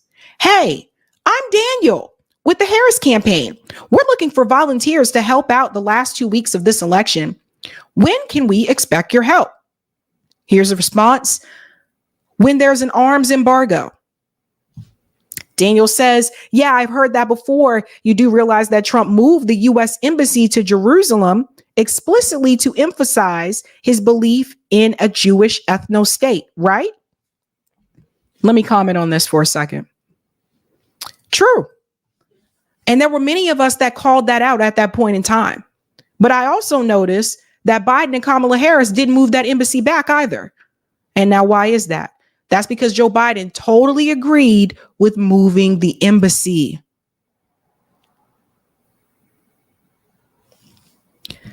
Let's continue. Don't even, bro. The Dems are talking out of both sides of their mouth while sending bombs for a genocide that's killed thousands of children. I won't support Kamala until she shows some movement on this. Response. You can just say that you want Trump to win. It's less words. You can deflect. LMAO. No embargo. No vote. Now, I obviously do not work with Kamala Harris's campaign, but as I've said before, this is not a good look. And this is who Bernie Sanders thinks that you can push left. This is who they want you to believe. That's a terrible, terrible look for the campaign. I don't know who's running this, but that's a terrible look. Terrible response. And then there's this. This gentleman, Ahmed, went to a Kamala Harris rally. And we'll show you how much they really want to hear from Muslim American voters that are not already a Democrat Party delegate or deeply entrenched with Democrat Party leadership or have relatives that are Democrat politicians. Listen to what happened to this guy. Hello everyone, my name is Ahmed A.G. Ghanem and I am a former congressional candidate here in Oakland County. This is Royal Oak, Michigan. I live 5 minutes away from here. I came here to attend the rally for Vice President Harris. I went through security, they got my name, they gave me my seat. Then after 10 minutes, the staffers for Harris came and kicked me out of the the venue. And I asked, why are you kicking me out? I didn't do anything. They didn't want to provide any reason, and they just threatened me to arrest me and bring the police if I don't move. As you see me, I'm not dressed in a kufiya. I don't have any logos or signs or anything on me. I'm just dressed normally. I was just, sitting like anyone sitting there. And out of the people sitting there, out of the, I think around 200 people sitting there, they picked me up and told me, come with us, and they kicked me out.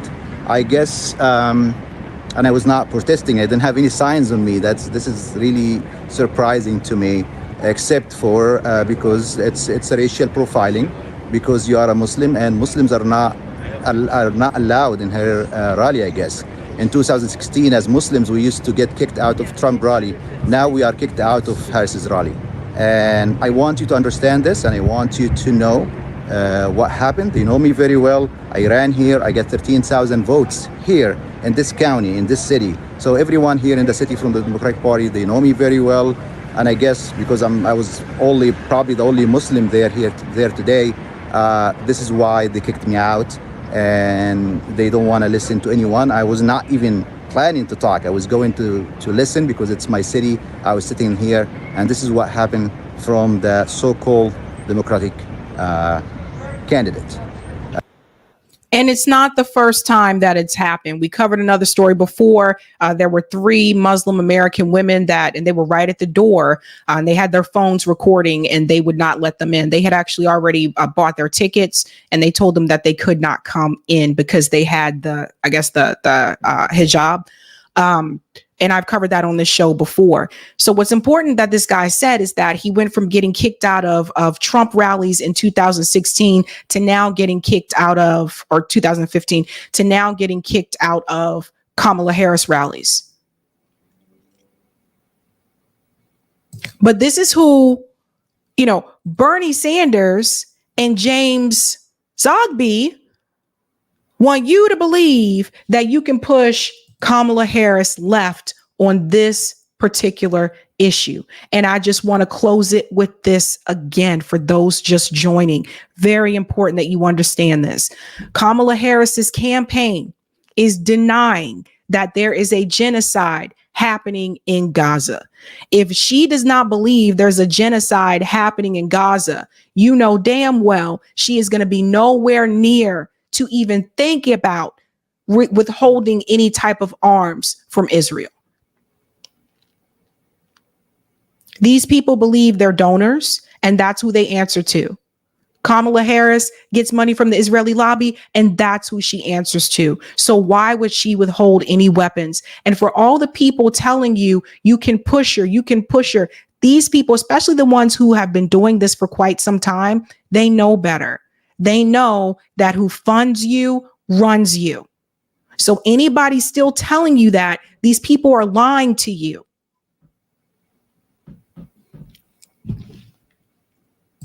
What a mess, man. What a freaking mess.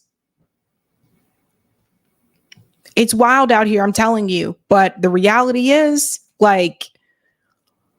this is what happens when donors control the parties. Let's go to some of the comments in the chat. What? Kinsley said, I got an email with Bernie asking me to donate to defeat Trump. I'm sure you did. Sure you did. Lance says, if what's happening in Gaza happened to Jewish people, would Kamala Harris think it was a genocide? Good question.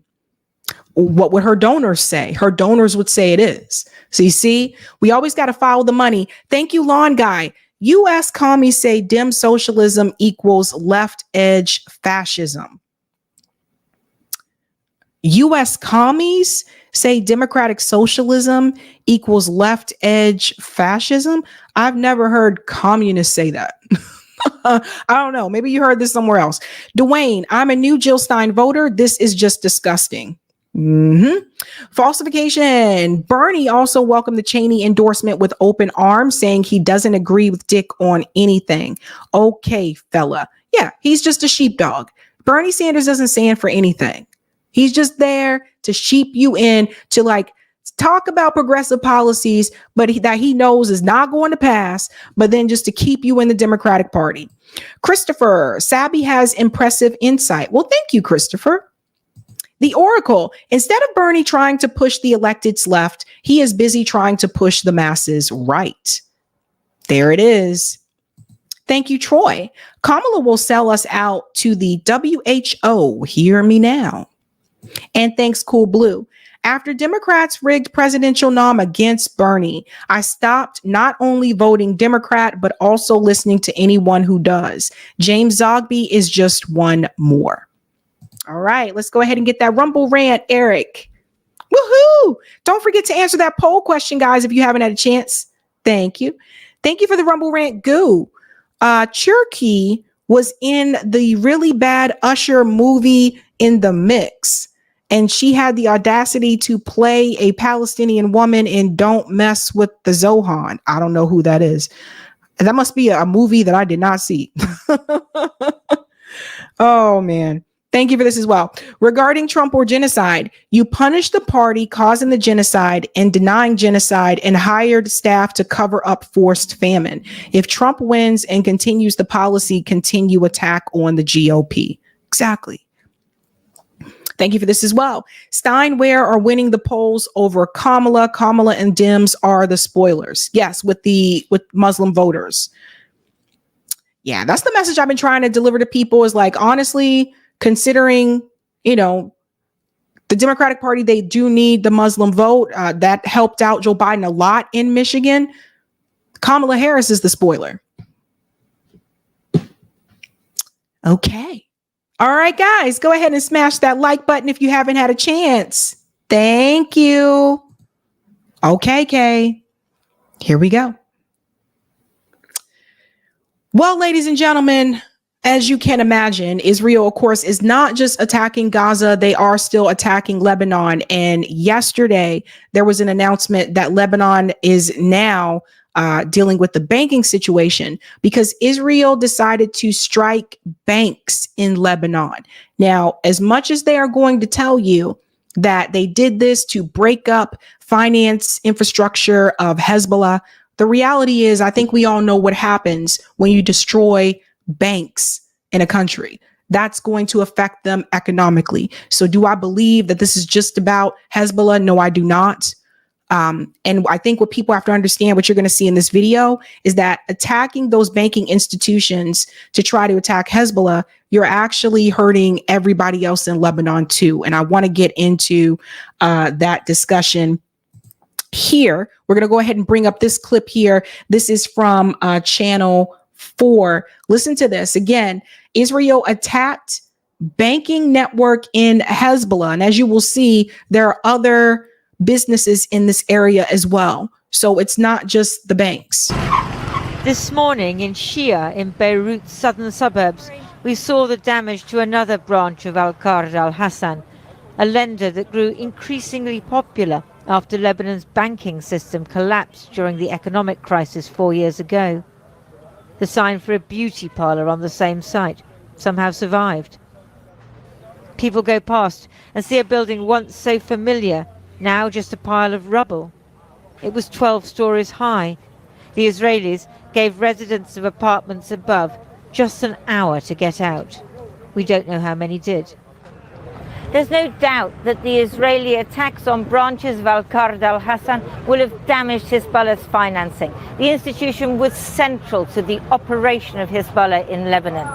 But it will also have damaged the prospects of more than 1.8 million Lebanese, many of them poor, most of them Shiite, who relied on it for small-scale loans. Let's pause here for a second. So do you see what I was saying about the banking? Like it's not just an attack on Hezbollah, it's an attack on other people that rely on those banking institutions as well. And then with the evacuation order, giving them an hour, people just had an hour to get out. So again, this looks like another area that looks particularly dense. And this is what they do. They try to attack the dense areas so they can do as much, have as much casualties as possible. Similar to what they did in Gaza. Now, it hasn't gotten to that extent in Lebanon yet, but if Israel's not stopped, there's no telling what they will do. Al-Qard al-Hassan, which is sanctioned by the US, shows how Hezbollah is enmeshed into Lebanese society. It provides microloans in exchange for gold as collateral from individuals. They say that it's open to everyone who wants to use it, but I believe if you look from the geography of its branches, it's distributed in the constituency of Hezbollah and the Amal movement as well. The late Hezbollah leader even touted for business on its behalf. Dear brothers who have some money at home, put it in Al-Qard al-Hassan, because the banks won't accept us. The answer to American attacks on the Lebanese people is to put our money in Al-Qard al-Hassan. It all makes today's meeting between the US envoy Amos Hochstein and the Lebanese Prime Minister seem even less likely to bring about a ceasefire, which would require Hezbollah to adhere to UN Resolution 1701 and pull back from the southern border. So does everybody hear that? That this will require Hezbollah to pull back from the southern border. But the reality is, they mentioned ceasefire. Yeah, like Israel does not want a ceasefire. And I don't want people to believe the propaganda that's coming from corporate media. Right now, corporate media is telling you that Antony Blinken is in the Middle East. They're working towards a ceasefire. Guys, Israel does not want a ceasefire. Israel wants these people gone. They want the land. They've had many opportunities to have a ceasefire, even opportunities that included getting hostages back from Gaza. And they rejected it because they don't want that. They want the land and they want the people gone. So knowing what I just told you, and knowing that the US government continues to give them the weapons so that they can continue this genocide and continue killing the people there, why would anyone believe that these candidates, that Kamala Harris in particular, because she's a part of the current administration, why would anyone believe that these people are working tirelessly for a ceasefire? They're not. Because if you want a real ceasefire, you stop giving Israel the weapons. It's that simple. A government minister from Hezbollah was equivocal, to say the least. We affirm that we are going to implement the 1701, but after the ceasefire. So 1701, Hezbollah will move back north of the Litani River after a ceasefire. It will be a discussion. It will be a discussion after the ceasefire. And these kind of discussions are done by the Speaker of the Lebanese Parliament and the Prime Minister. So it's not a guarantee, it's a discussion. The Israelis are not going to agree a ceasefire and it's no guarantee. At the end, we have to secure a ceasefire.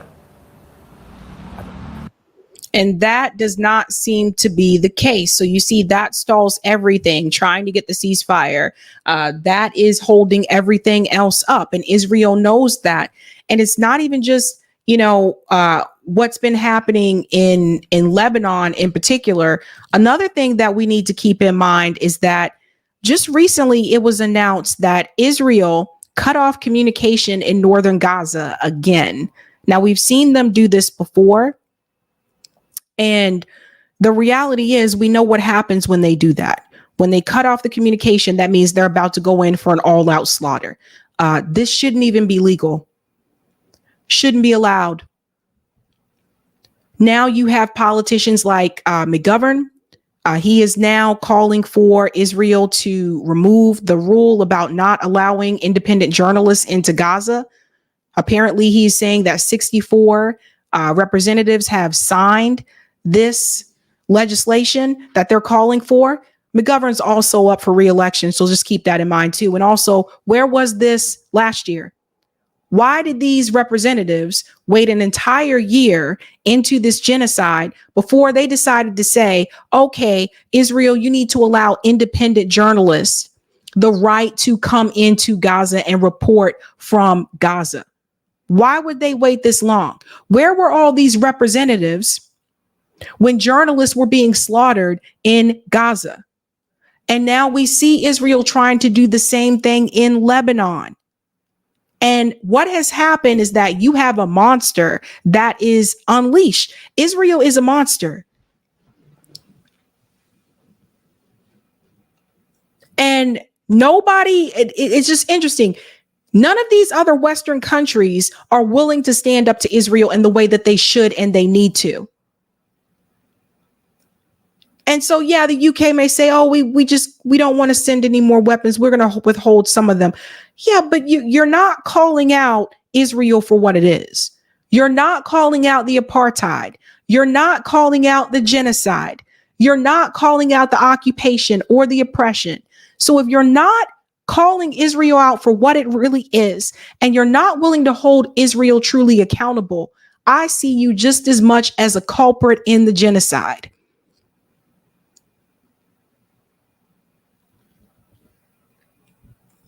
So attacking the banking system in Lebanon so that they can, quote unquote, attack Hezbollah's finances, they are also hurting other Lebanese people as well.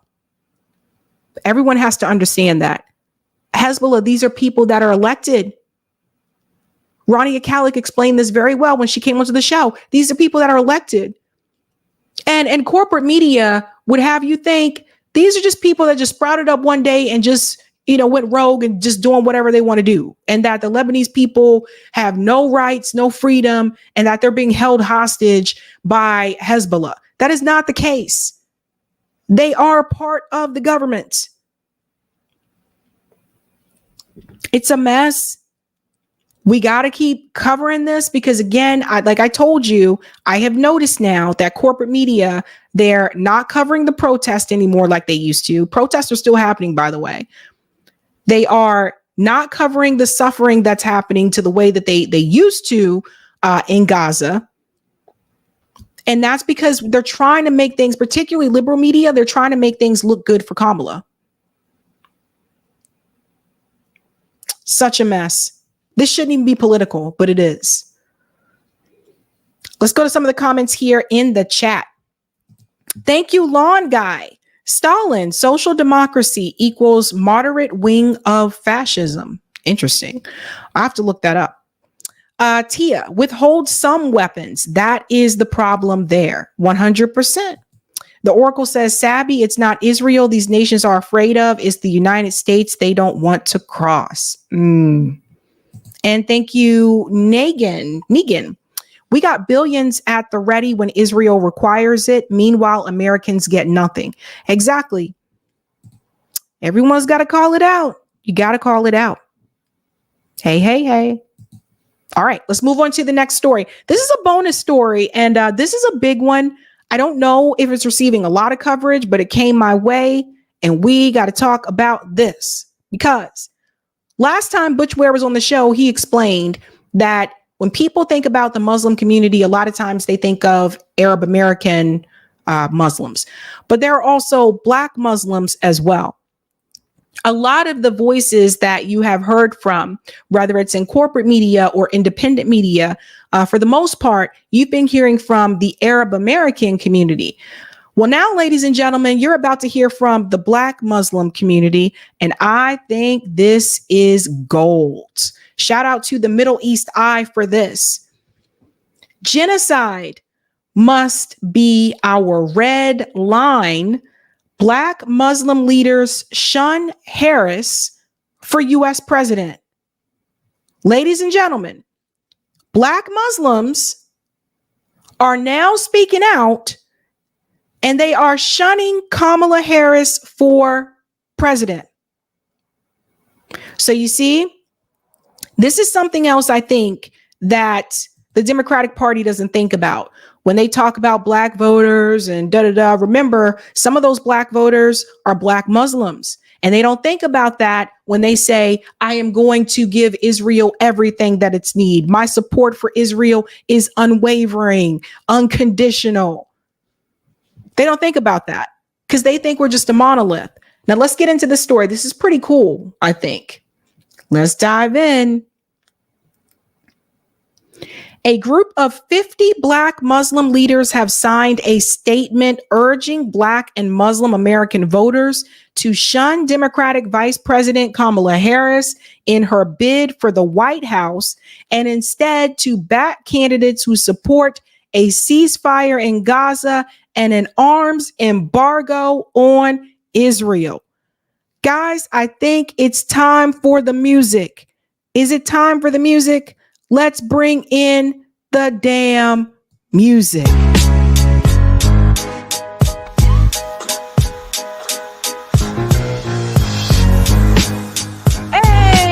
Hey! Let's go! Let's go! Let's go! That's what I'm talking about. That's what I'm talking about. Heck yeah, fam. I told you, you need more people. You need a coalition. So these leaders, this is important because corporate media, they have hand selected a few sellouts from that community and said, look, these Black Muslim leaders support Kamala Harris. They didn't tell you about this. They didn't tell you about the 50 Black Muslim leaders who signed this statement. The new statement, first reported by the Middle East Eye, is the latest effort from Muslim community leaders, from imams to scholars to activists to politicians, telling voters not to choose Vice President Kamala Harris in the upcoming November election over her unwillingness to commit to policy changes that would hold Israel accountable for its ongoing war on Gaza and now Lebanon.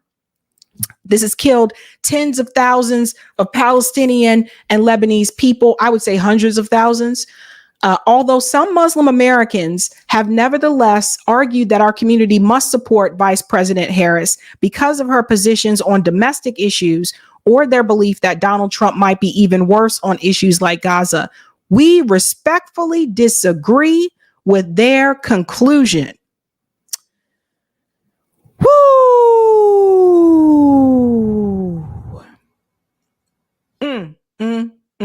Sharon says Black Muslims are the new CCJ.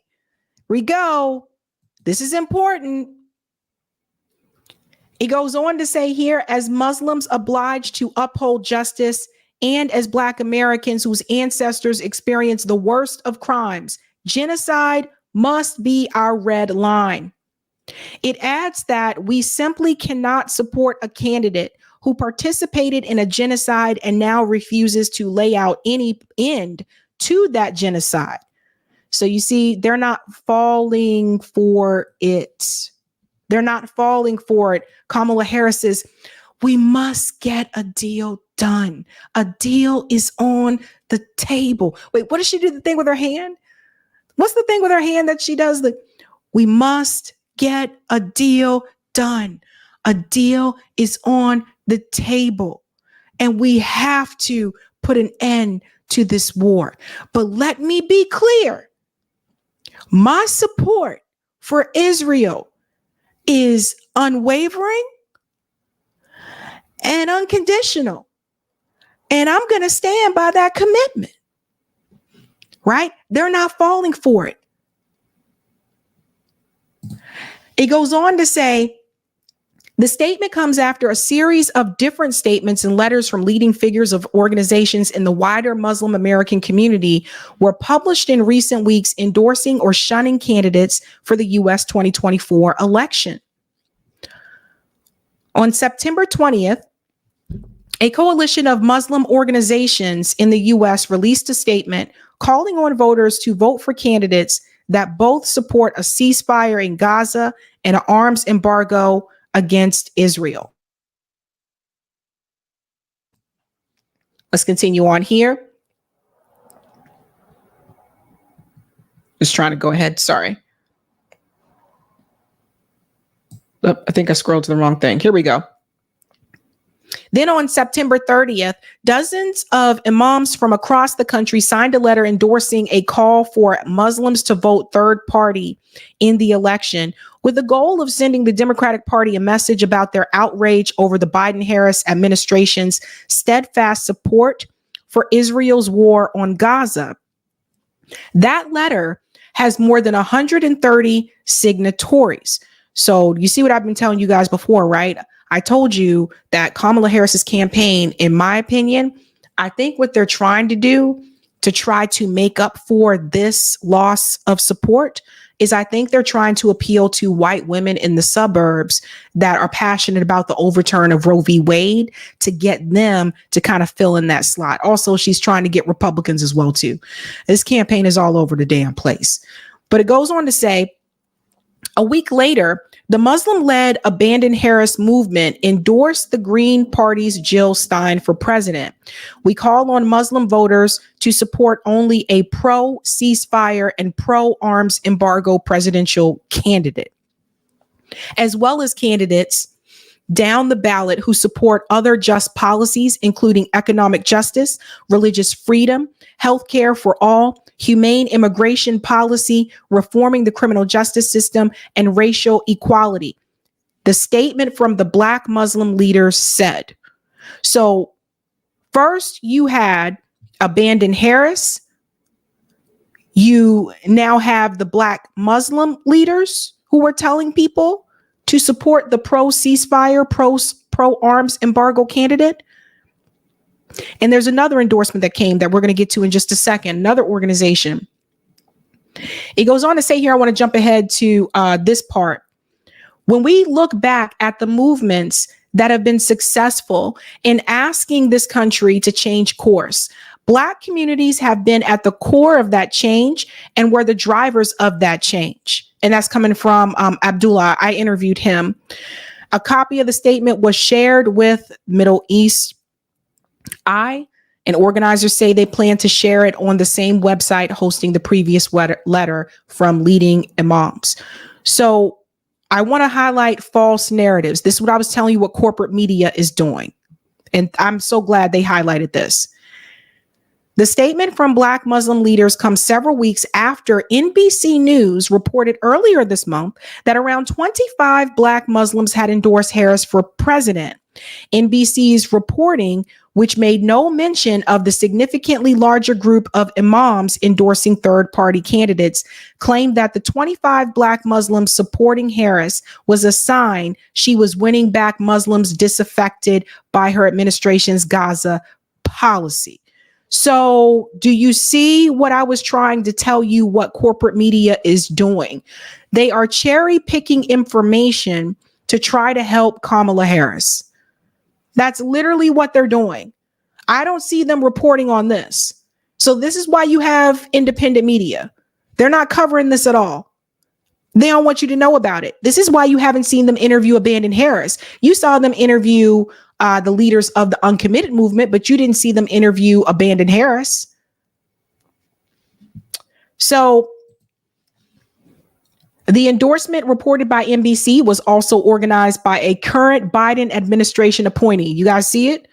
Which was not mentioned in the report. Do you see that?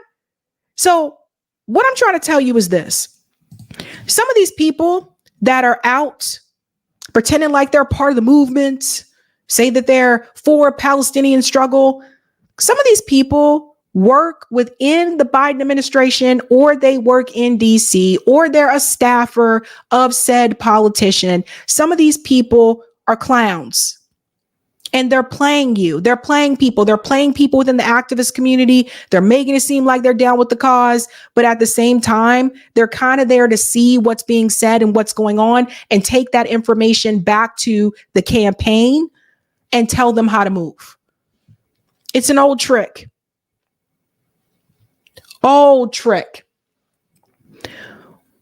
Goes on to say here, while some Black Muslim leaders express support for Harris, recent polling by the Yaqeen Institute has shown that only 32% of Black Muslims plan on voting for her in this upcoming election. So does everybody see this here? Because see, what they fail to understand, again, is that it is not uncommon for people to put their faith above everything else.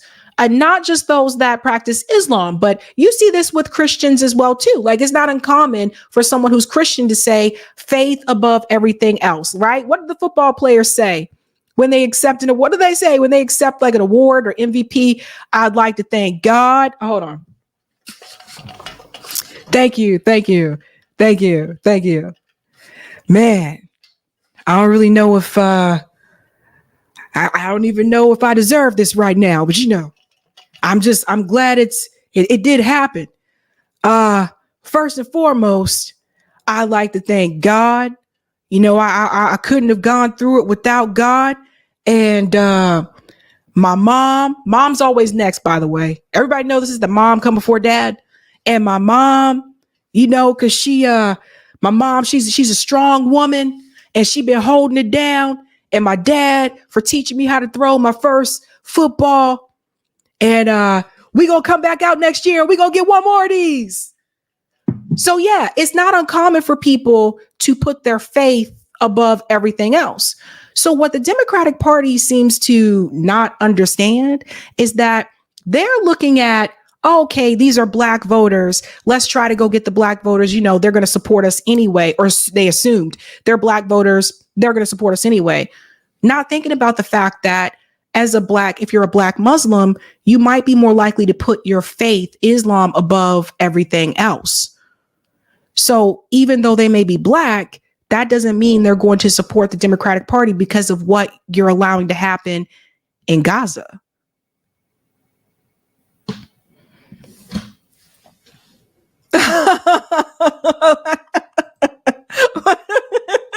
Skylar, I'm mad at the accuracy of that black man acceptance speech. Football players, they say it this way, right? Can you tell I watch a lot of sports? They say it this way. Oh man. Yeah. So, and you'll hear it from this guy here, because I shared it on Twitter and there was a guy that commented and he explained it as well. Let me find him. Here he is right here. AFFTP. I'm a black Muslim. Genocide is the red line that must not be crossed. Genocide cannot be condoned and rewarded with a vote. I'm voting green, and the entire Muslim community in North Carolina is being asked to do the same. So this will be important because I can't cover this tonight, but listen, when I was at the gym earlier today, right? They have TVs in the gym. On MSNBC, the numbers show that Kamala Harris is slipping in North Carolina. But you ain't hear that from me. But we'll talk about it Thursday. I got to get my data together. I'm going to get some numbers together. We'll talk about it. So that's North Carolina he's referring to. And then here, I thought this was interesting. This is the Muslim American Public Affairs Council. Remember, Jill Stein was endorsed by them. And up here it says, the 2024 Triad area endorsement, and it lists right here. Actually, I'll come out to make it a little bit bigger. Sorry. There we go. It lists right here, Jill Stein and Rudolph Ware, President and Vice President of the United States. So do you see like how organized the Muslim voters are in North Carolina? They have a whole network here, and they're telling people, look, this is who we support for the national races, state executive, judiciary, NC legislator, and referenda. So there it is. And this is what people have to understand. Again, like when we say that black people aren't a monolith, I think the Democratic Party just doesn't really understand this, that for some people, faith is above everything else. But that was interesting news to hear. All right, let's go to some of the comments in the chat.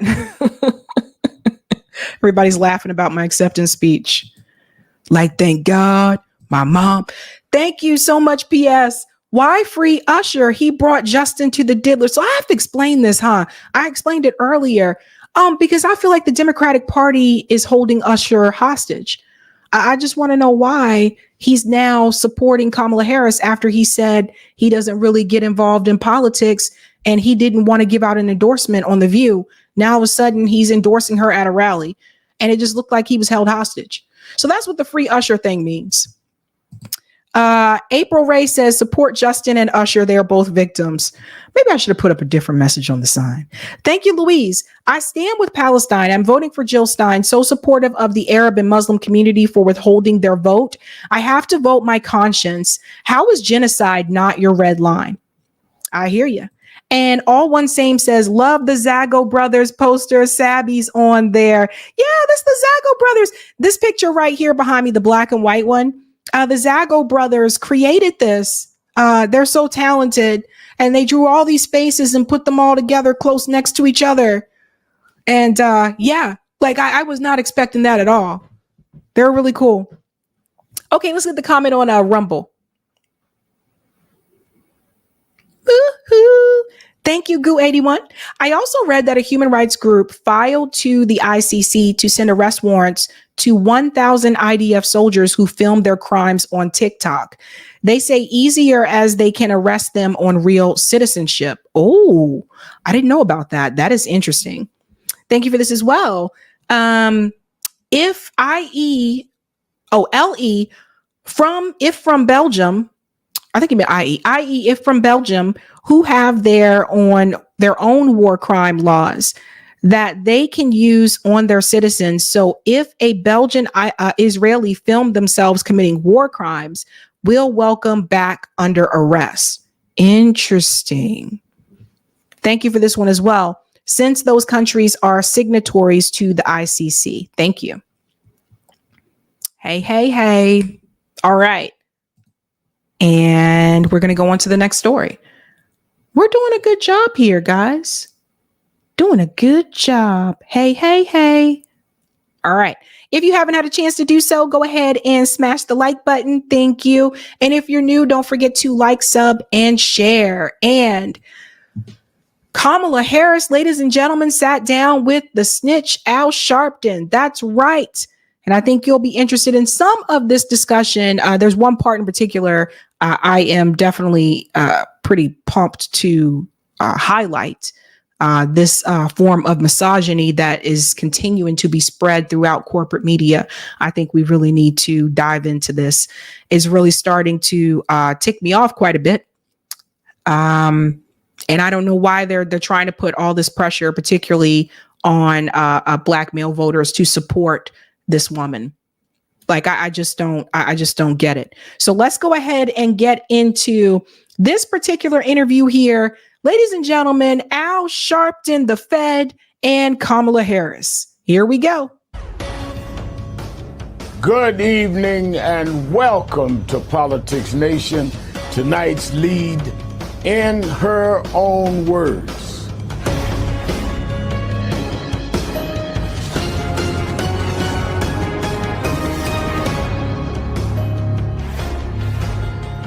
I'm coming to you from Atlanta, Georgia tonight, where just a couple of hours ago I sat down with Vice President Kamala Harris. We spoke about the historic nature of her race as she is now facing as an extraordinary historic campaign with just 16 days to go until the election. In just 3 months, that election will take place. Vice President Harris has managed to introduce herself to the American people and pull into a dead heat in the polls. Now she's seeking to draw contrast. I think he meant to say 3 weeks. And mobilize her supporters in the final days of the race, including African American voters. Meantime, her opponent, former President Trump, is ending with an increasingly hostile and erratic closing message. And that's where we start. Here is my exclusive interview with Vice President Kamala Harris. Well, thank you for allowing us on your birthday to sit down and talk. Of course, Rap, it's good to be with you. I want to get to the Georgia vote and other issues, but let me ask you, as Vice President, and if you hopefully not presented with it, but as president, with Sinwar having been killed, how would you move toward a ceasefire? What do you think the United States should be doing? So one thing I want to say here, notice she already starting to sweat. Did you notice that she rubbed her forehead there? So I was surprised that Al Sharpton started with Israel as the first question. I'd not expect him to choose that to be the first the way to start off this conversation, to be honest with you. So I was kind of shocked about that. People usually kind of push the foreign policy a little bit towards the middle or the end. But did you notice that she did that? Like she got a little nervous there. So first of all, look, it's going to be hard. It's going to be difficult, but we have got to get this war over with. We got to get the hostages out. We need the war to end. In fact, we're sending Tony Blinken, Secretary of State, out next week to go and meet with the parties there. And the death of Sinwar, I believe, has removed an obstacle. Pause. Antony Blinken, I told you guys that they sent him there, right? So they sent the guy who was busted, and we found out about it because of leaked documents, busted for knowingly, knowing that Israel was going to withhold aid to Gaza. And that's who they sent to make the deal. Why do they continue sending Antony Blinken there? Because Antony Blinken is okay with Israel, because Antony Blinken is really not going to get anything done. Everybody understand this? Anytime you sit there and you nod your head and you're like, okay, whatever, they tell you they're not going to let aid in and you just go along with that and you lie to everybody else during the press conference to make it seem like I had no idea. Oh, we're going to have to investigate that. We've heard stories about that. Yeah, that means you're a piece of shit person. And if I saw those leaked documents, I'm pretty sure Kamala Harris saw those leaked documents too. So again, why would you send Antony Blinken back over there? Antony Blinken should be fired. To that end. And so we've got to work at it, and we've got to work at it through diplomatic means, and that's what we intend to do. But listen, the reality of it is that the difficulty of it all is not new to any administration in recent history. And it cannot be the reason that we don't work at it around the clock and be vigilant. And that's what we're going to do. And I think it's very important that that's what we do. And balance. I mean, I remember in Selma, you made very strong statements about civilians being killed on both sides. So notice how she said, and we're going to go back just a second. Did you guys hear what she just said? Once again, we're working around the clock.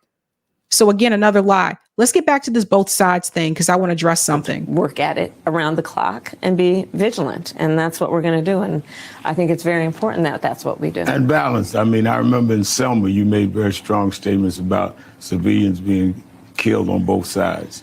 And you stood up strongly on that. On both sides. Does that sound familiar to you? Doesn't that kind of remind you during Trump's presidency and during the Charlottesville protests? Remember when Donald Trump made that statement? He said there's good people on both sides, and he got a lot of heat from the media about that and stuff like that. So you had like the Nazis on, neo-Nazis, whatever, on one side, and then you had like people protesting against that on the other side, right? Now you have Israel, a racist apartheid state on one side, and then you have occupied, oppressed people on the other side. So this is the point I want to bring home. Why isn't Kamala Harris receiving that same type of criticism about both sides that Donald Trump received? And some people may hear this and they say, well, Sabby, Israel was just... No. Israel is a racist apartheid state. So when Kamala just said to Al Sharpton, he's saying that she said there were good people, there's civilians on both sides. How is that any different than when Donald Trump said there were good people on both sides in Charlottesville? You got one side of racists and you got the other side of people who are anti-racist. In the situation with Israel, though, you have a side of racists and you have a side of people who are occupied by those racists. These are just things I catch And I think that's a concern in all communities. Well, I mean, listen, the number of innocent Palestinians that have been killed in Gaza, it's really unconscionable. And we have to be honest about that. And at the same time, listen, I will always stand in terms of Israel's right to defend itself. And there are a number of people, too many civilians in Gaza that have been killed. And look at the look on her face. You can tell she is very uncomfortable with this topic. And now she goes on to say, but I'm still going to defend Israel. And you know she's lying. Like, just look at the expression on her face. Can't you see that this in particular, this topic, she looks worn down, right? Doesn't she look like this topic has been wearing her down? Listen to this. In terms of Israel's right to defend itself. And we need this war to end. See? It's always her referring back to her notes. Because I don't, look, Kamala Harris does not have a plan. She doesn't have a plan for this at all. What's happening in the Middle East? She don't have no plan. That's why she keeps saying the same script over and over.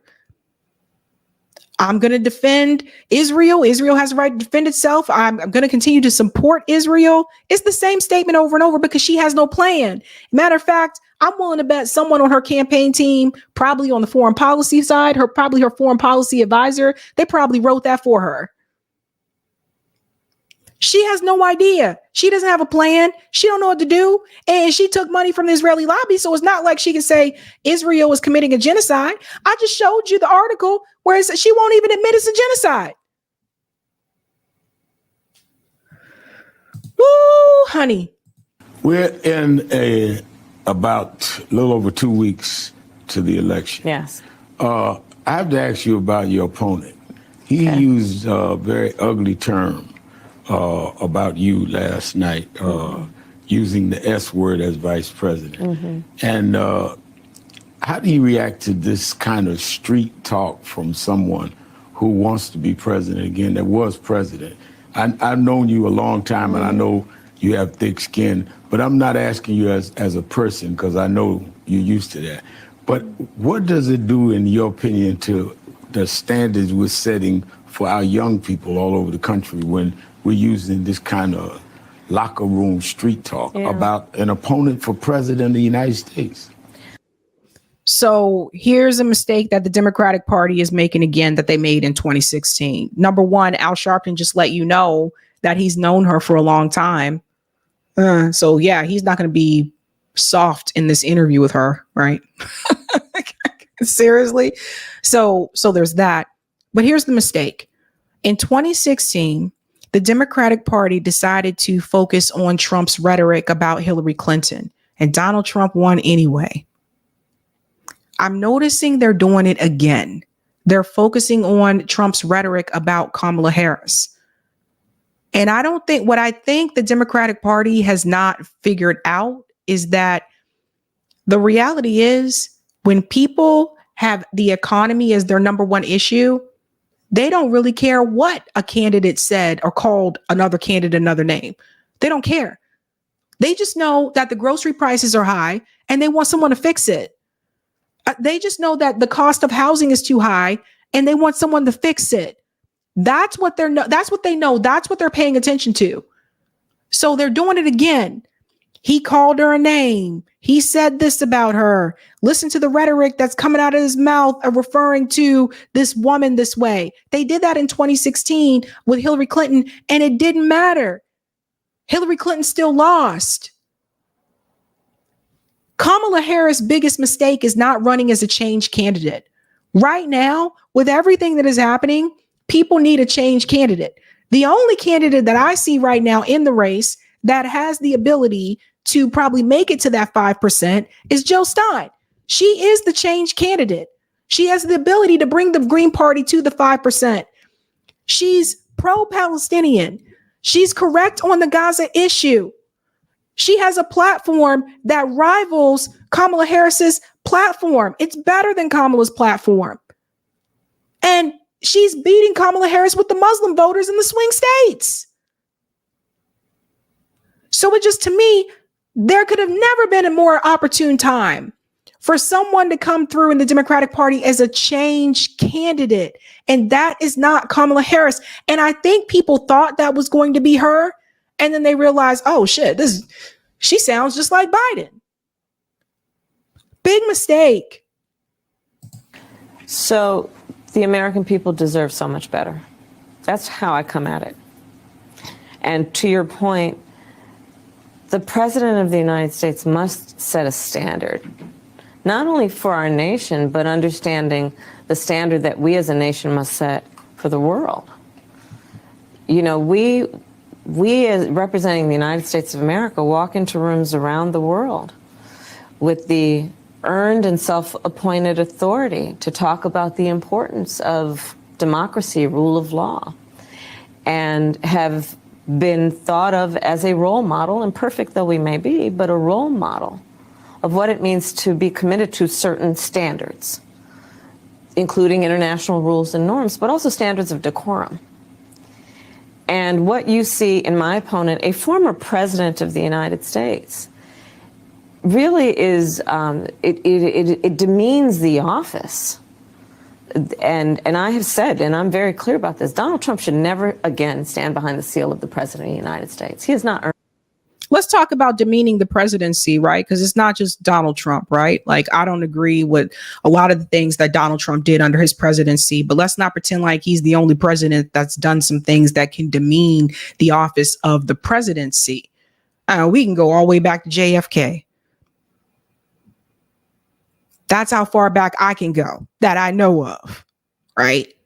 Because doesn't it demean the office of the presidency for the president to be having affairs with all these different women, particularly famous women that people are going to see them out in public with? Isn't that demeaning? Wasn't it demeaning for Bill Clinton to have an ongoing affair with his intern, with a White House intern in the White House? Wasn't that demeaning? But yet Bill Clinton is allowed to still make public appearances and give speeches for the Democratic Party and their candidates.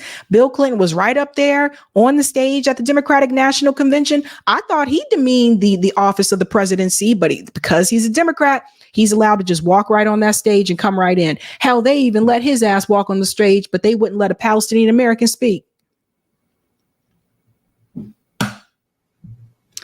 Think about that for a second. So if you're going to call it out on both sides. Don't act like Donald Trump is the only one, because he's not. That's my problem. Earned the right. He's not earned the right. And that's why he's going to lose. I remember 1972. I was 17, going on 18. I worked as youth director for Shirley Chisholm's campaign for president. Mm-hmm. And I was stunned that some of the backlash she got were from black elected male officials saying they didn't want to support a woman. They went with other candidates. I think it was George McGovern. Pause. Because I'm going to say something that he is not mentioning about Shirley Chisholm's race, okay? And the George McGovern thing. It wasn't just black men or politicians that wanted to go with George McGovern. It was white men too. But of course, Al Sharpton doesn't want to mention that. These are the things that people need to hear. I can't. So watch what he does here.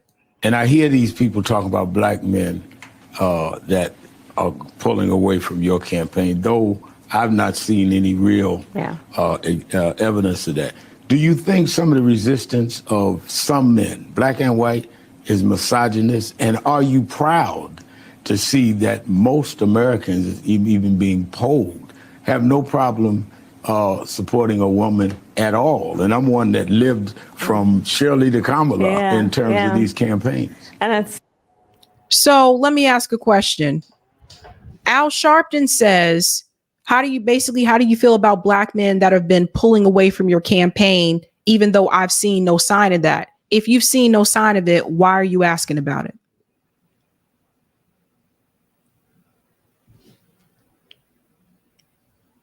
I don't know. You guys tell me, if you've seen no sign of it, why are you asking about it? Nobody owes Kamala their vote. Nobody owes Trump their vote. Like, politicians have to earn their votes. So when they say, well, black men are pulling away from you, remember this same framing was used around Stacey Abrams. Remember when Stacey Abrams was running for governor? The second time around, the corporate media pundits, they said that Stacey Abrams is losing black male voters. If she loses, it's going to be their fault. But after that race, when I pulled up the data showed that it was actually white women who didn't come out and support Stacey Abrams, and that black men supported her very much so. I believe that percentage was like 88 or 89%. They came out and supported Stacey Abrams. They're ready for someone to be a fall guy. I just want to warn everybody about this. They're waiting for the fall guy. And that fall guy, if Kamala Harris loses, that fall guy is either going to be Jill Stein and or Cornel West, right? They're going to blame third parties. They're going to blame one of them, or black men. Even though the numbers will most likely show you that that is not the case. Even though the numbers will most likely show you that black men will overwhelmingly support Kamala Harris more than any other male group. But they're going to try to find a way to blame. I'm telling you, write it down, guys. If Kamala Harris loses this presidential election, they're going to blame one or two people or both. They're going to blame Jill Stein, third parties, and black men. I'm waiting for it. And I'm waiting to pull the data. I have an emotional reaction to you raising the point of Shirley Chisholm, because it is on her broad shoulders that I stand, and so many of us stand. And we have come a long way, to your point, and on your specific point about including the fact that I have the support of countless black men who are in elected positions, including I'm just this afternoon and 2 church visits today with the mayor of Atlanta. That being said, I think that you are absolutely right, that there is this narrative about what kind of support we are receiving from black men that is just not panning out in reality, in terms of when I go to last night Atlanta and had, I think, 10,000 people at a rally. I will also say this, Rev. Pause. Kamala, the polls show right now, that you are not where your predecessors were with black voters, period. Not just black male voters, black voters, period. You're also behind with Latino voters. Right now, there was a poll that came out earlier today that shows that Trump is ahead with Latino voters over Kamala Harris. And I wonder why. I'm pretty sure if you guys think about it, you can probably guess why that is. So, interesting things, ladies and gentlemen. I am very clear. I must earn the vote of everyone, regardless of their race or gender. And what can be frustrating sometimes is to have journalists ask me this question as though one should assume that I would just be able to take for granted the vote of black men. I think that's actually an uninformed perspective. Are you going to tell that to Barack Obama? Because Barack Obama is one of those people. Barack Obama is one of those people that has been criticized by a lot of us for going to black men and saying to them, it's because of you brothers. So are you going to tell this to Barack Obama? Of course not, because that's your buddy. That's your pal. Because why would black men be any different than any other demographic of voter? They expect that you earn their vote.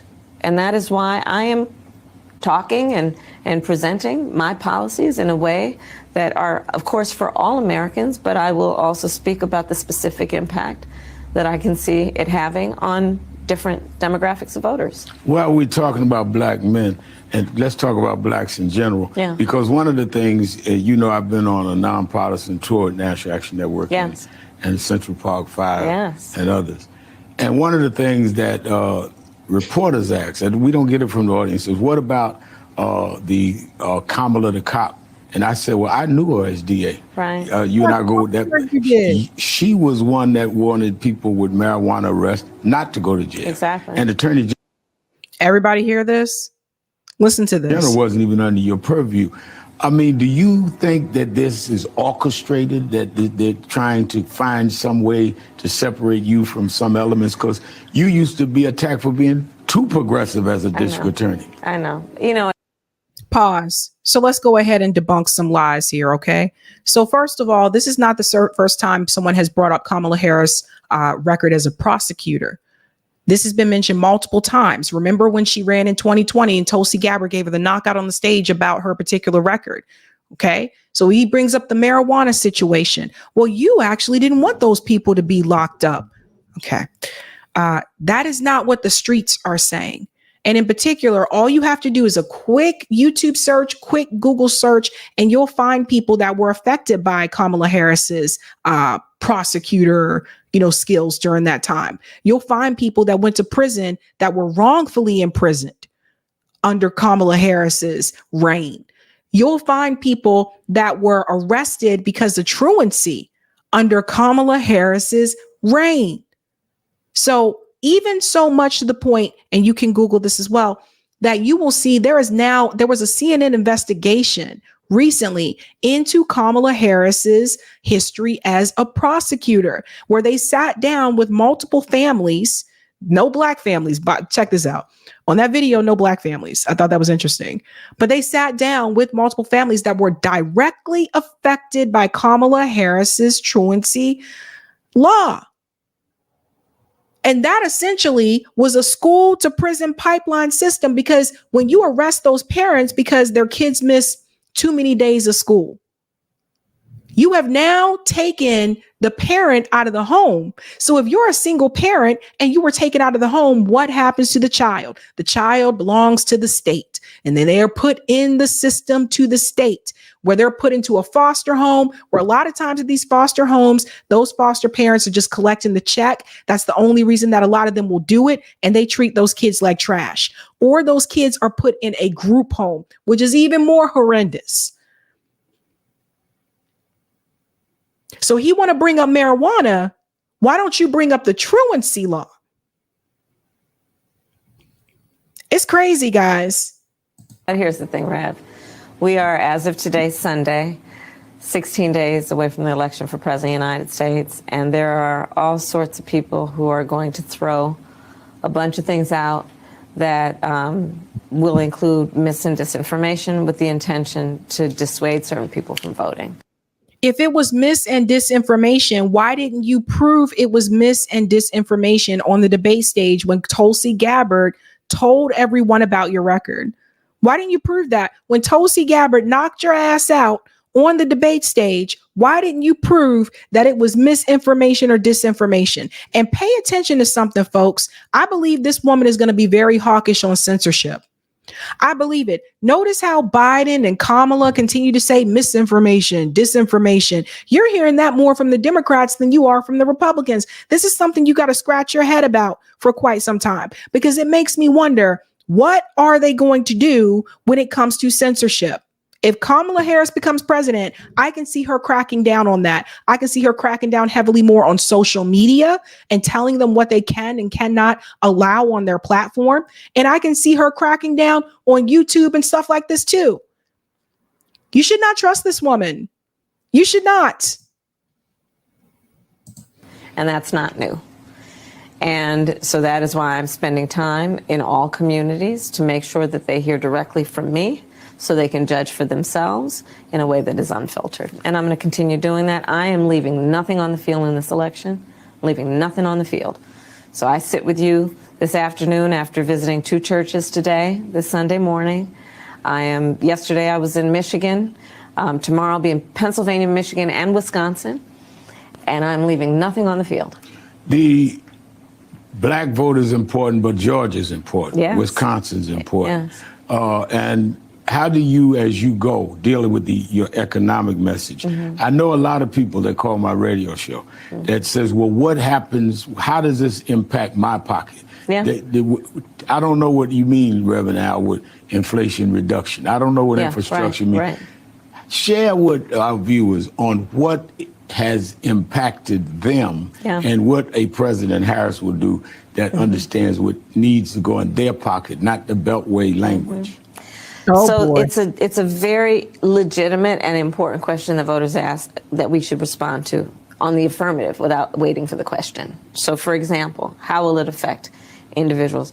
Part of my plan is to expand the child tax credit to $6,000, and in particular to target young parents in the first year of their child's life to make sure they have the resources to buy a crib or a car seat or clothes, because, you know, we know that the vast majority of our parents have a natural desire to parent their children well, but not always the resources.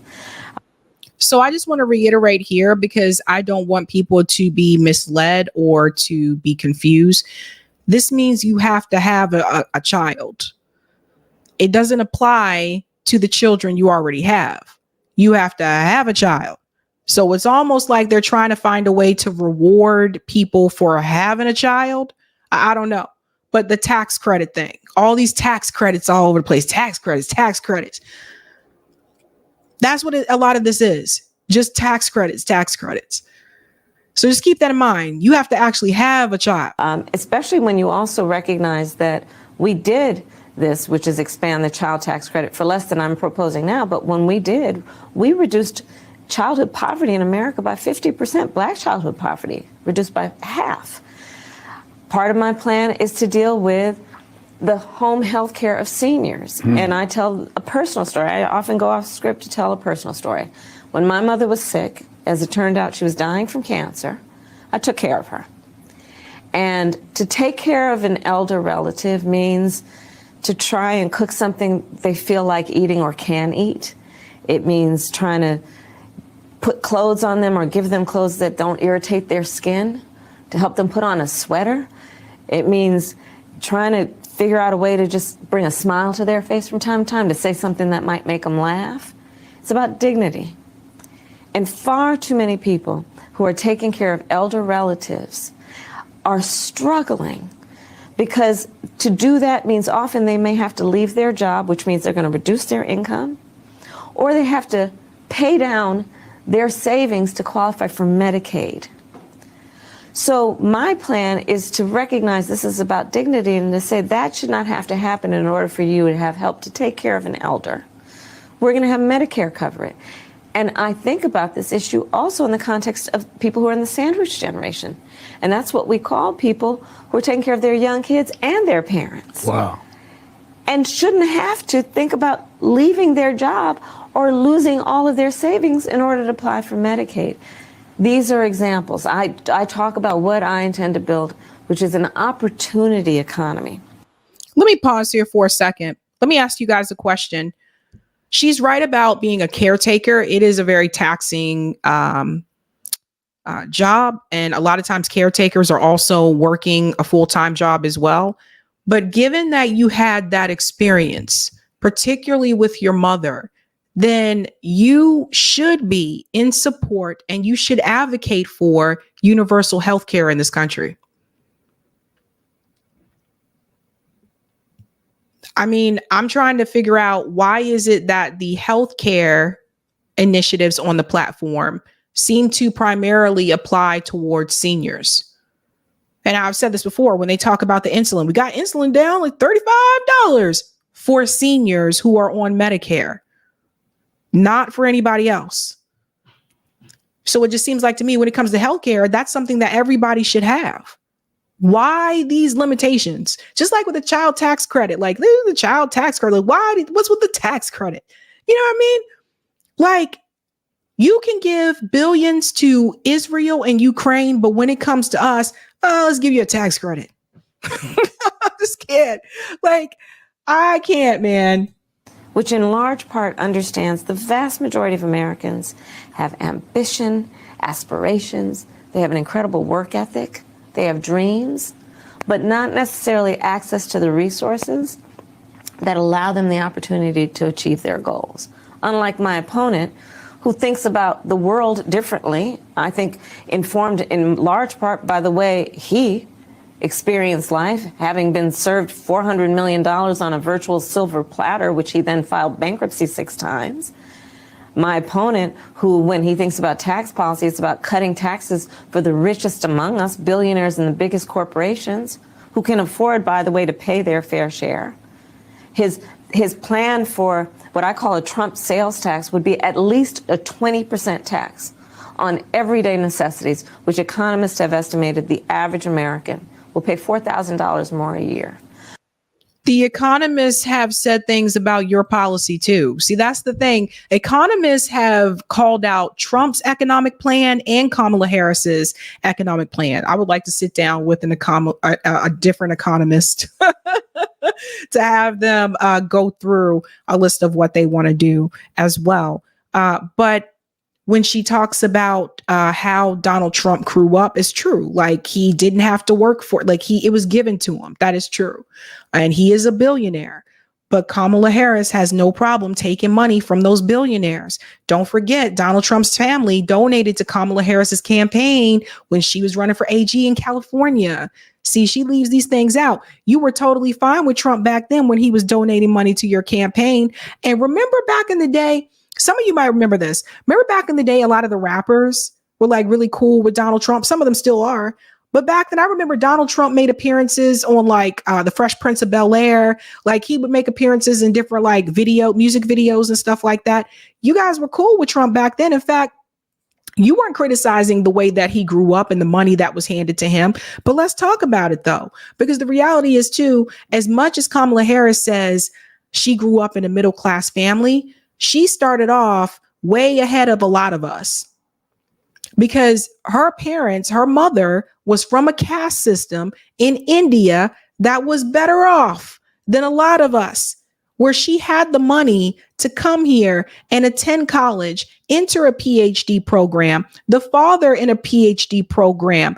They were professors at elite academic institutions. So don't get it twisted. Like, I understand her parents did divorce, and I get that. Not easy, probably being, a single parent. But even with her mom being a single parent, and it was her and her sister, Kamala Harris was already a step ahead of a lot of us that came from working class families. And I think that's what she does not understand. My parents didn't have PhDs. My parents don't have a college degree. My parents, weren't professors at these schools. Like, my dad joined the military, and that was his way out of poverty. But even then, in the beginning stages, my parents didn't have a lot of money. As time went by and things, they did better, but it was the military that allowed us to have housing that my parents didn't have to pay for. So there's that as well. But this storyline that Kamala Harris leans in with, where she says, I grew up middle class, I'm just like you. No, you're not. That's the thing. And I'm a millennial, and she's ahead of me generation wise. And a lot of people I know, particularly in my circle, we didn't grow up that way. We didn't really have it like that. That's why we have student loans. That's why we still have student loan debt. Okay. So yeah. And that's something that Kamala needs to be a little bit more honest about that, I think. Stop saying you grew up middle class, you grew up like us. There's hardly any middle class in this country anymore. So you are speaking to the generation of people, we don't know what you're talking about. Let's continue.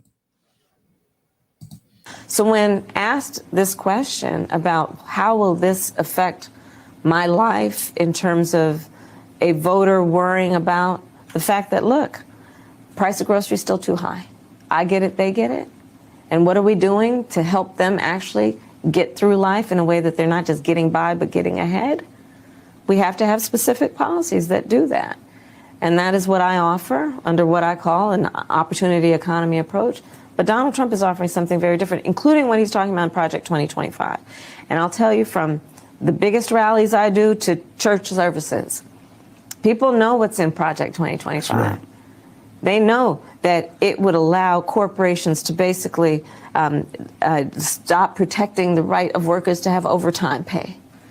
What it would do to take away the independence of the Department of Justice. And as we know, he intends to use it to attack his political enemies. People are very concerned by what Project 2025 would do, which is to get rid of public servants who have dedicated their lives to doing public service and instead putting loyalists in these various agencies so that he can have them bend to his will. So because Kamala Harris is a weak candidate in an empty suit, she diverts to talking about Project 2025, which I told you guys before. Project 2025 is not good, but it's not something that the Heritage Foundation hasn't been talking about doing for years. There was a Project 2020. There's a project such and such. Like, it's not a new thing. And the fact that the Democratic Party has been able to convince so many people that this is brand new, it's hilarious to me. Now let's talk about this point about the DOJ, the Department of Justice. The same DOJ that prosecuted Black socialists and accused them of being Russian agents, that DOJ, the same DOJ that goes after people that speak out against empire, that Department of Justice. And see, that's another thing, is like, I'm not too cool with Merrick Garland. I'm not too cool with the Department of Justice. I'm not too cool with these mofos. They like to target, instead of targeting the right, these companies that they really should be spending more of their time going after, they like to go after everyday people who may be protesters, activists, organizers, and accuse anybody who seems to have some type of experience in Russia or some type of connection they had to Russia or whatever as being a Russian asset and a Russian agent. So I'm not too keen on the DOJ. I'm not. I'm not keen on the FBI. Both of those departments, both of those agencies can go fuck themselves. That's how I feel. So I don't really feel like that's a big selling point. And in two, you started talking about the groceries, but you didn't say what you were going to do. You keep saying, well, they're going to have to take those prices down. How are you going to do that? Because, and the reason why I'm asking that question, this is one of the policies that economists, even those who support Kamala over Trump, have said is going to cause a big problem. They have pointed back to when Richard Nixon did this, and they said that it caused inflation. So that's a real concern. So when I say, like, you should be focusing on what you are going to do and how you are going to be better and why people should support you, instead of going back to what was given to Donald Trump, and which everybody already knows this, that didn't turn people away from him before. Just keep that in mind. I didn't see one person turn away from Donald Trump because of what was given to him. People started turning away from him because of some of the things that he said during his presidency, because of the Muslim ban, and because of January 6th. Those are the things that made people turn away from him. But the whole money thing, I didn't hear people complaining about that. She should be focused on what she plans to do. And because she is a weak candidate, and I cannot say this enough, she has nothing else to do but to focus on how bad he is. He's bad. He's dangerous. He's this, he's that.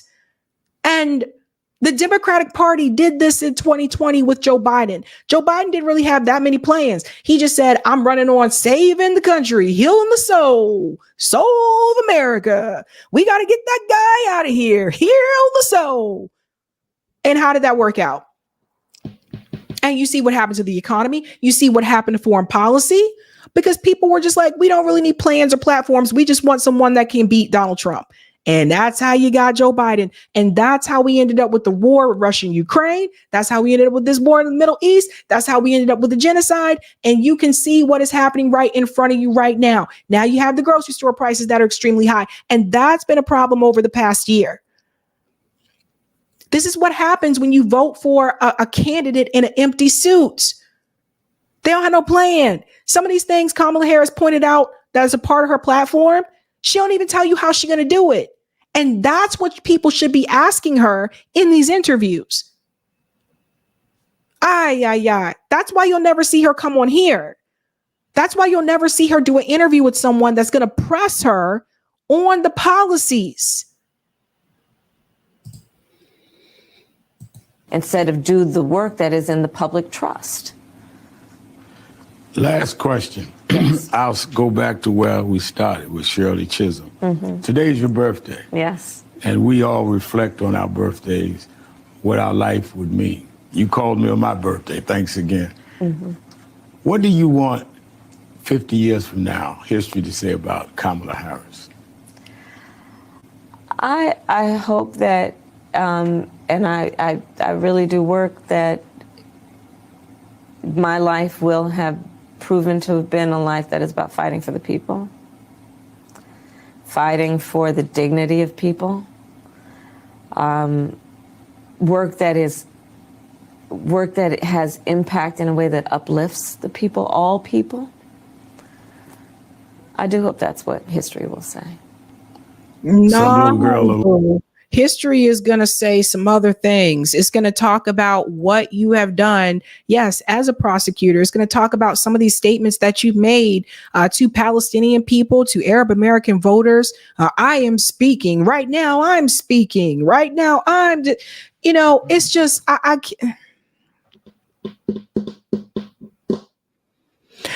think that act that we saw from Kamala Harris, that behavior that we saw from her at that rally when she said, but right now I am speaking, that I think that's who Kamala Harris really is.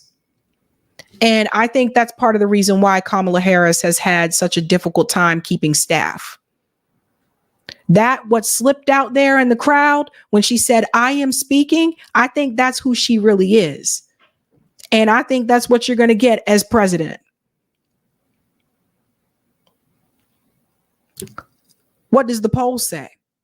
Let's check out that poll. Yeah. Do you believe Kamala will stop arms to Israel? We have 2,559 votes. 2% of you said yes. 93% said no. 3% said there's a slim chance. And 2% said, I'm honestly not sure. Well, Kamala, I don't know how to tell you this, but you in danger, girl. You are in danger. We're gonna go to the BIs, Eric. We have a couple of ballot initiatives I want to go over tonight, and then we're gonna do call in. So yeah, stay tuned for that. Stay tuned for that. And while Eric does that, I will go to the comments. Thank you, PS. FBI has their tapes. Usher, Taylor, Beyonce.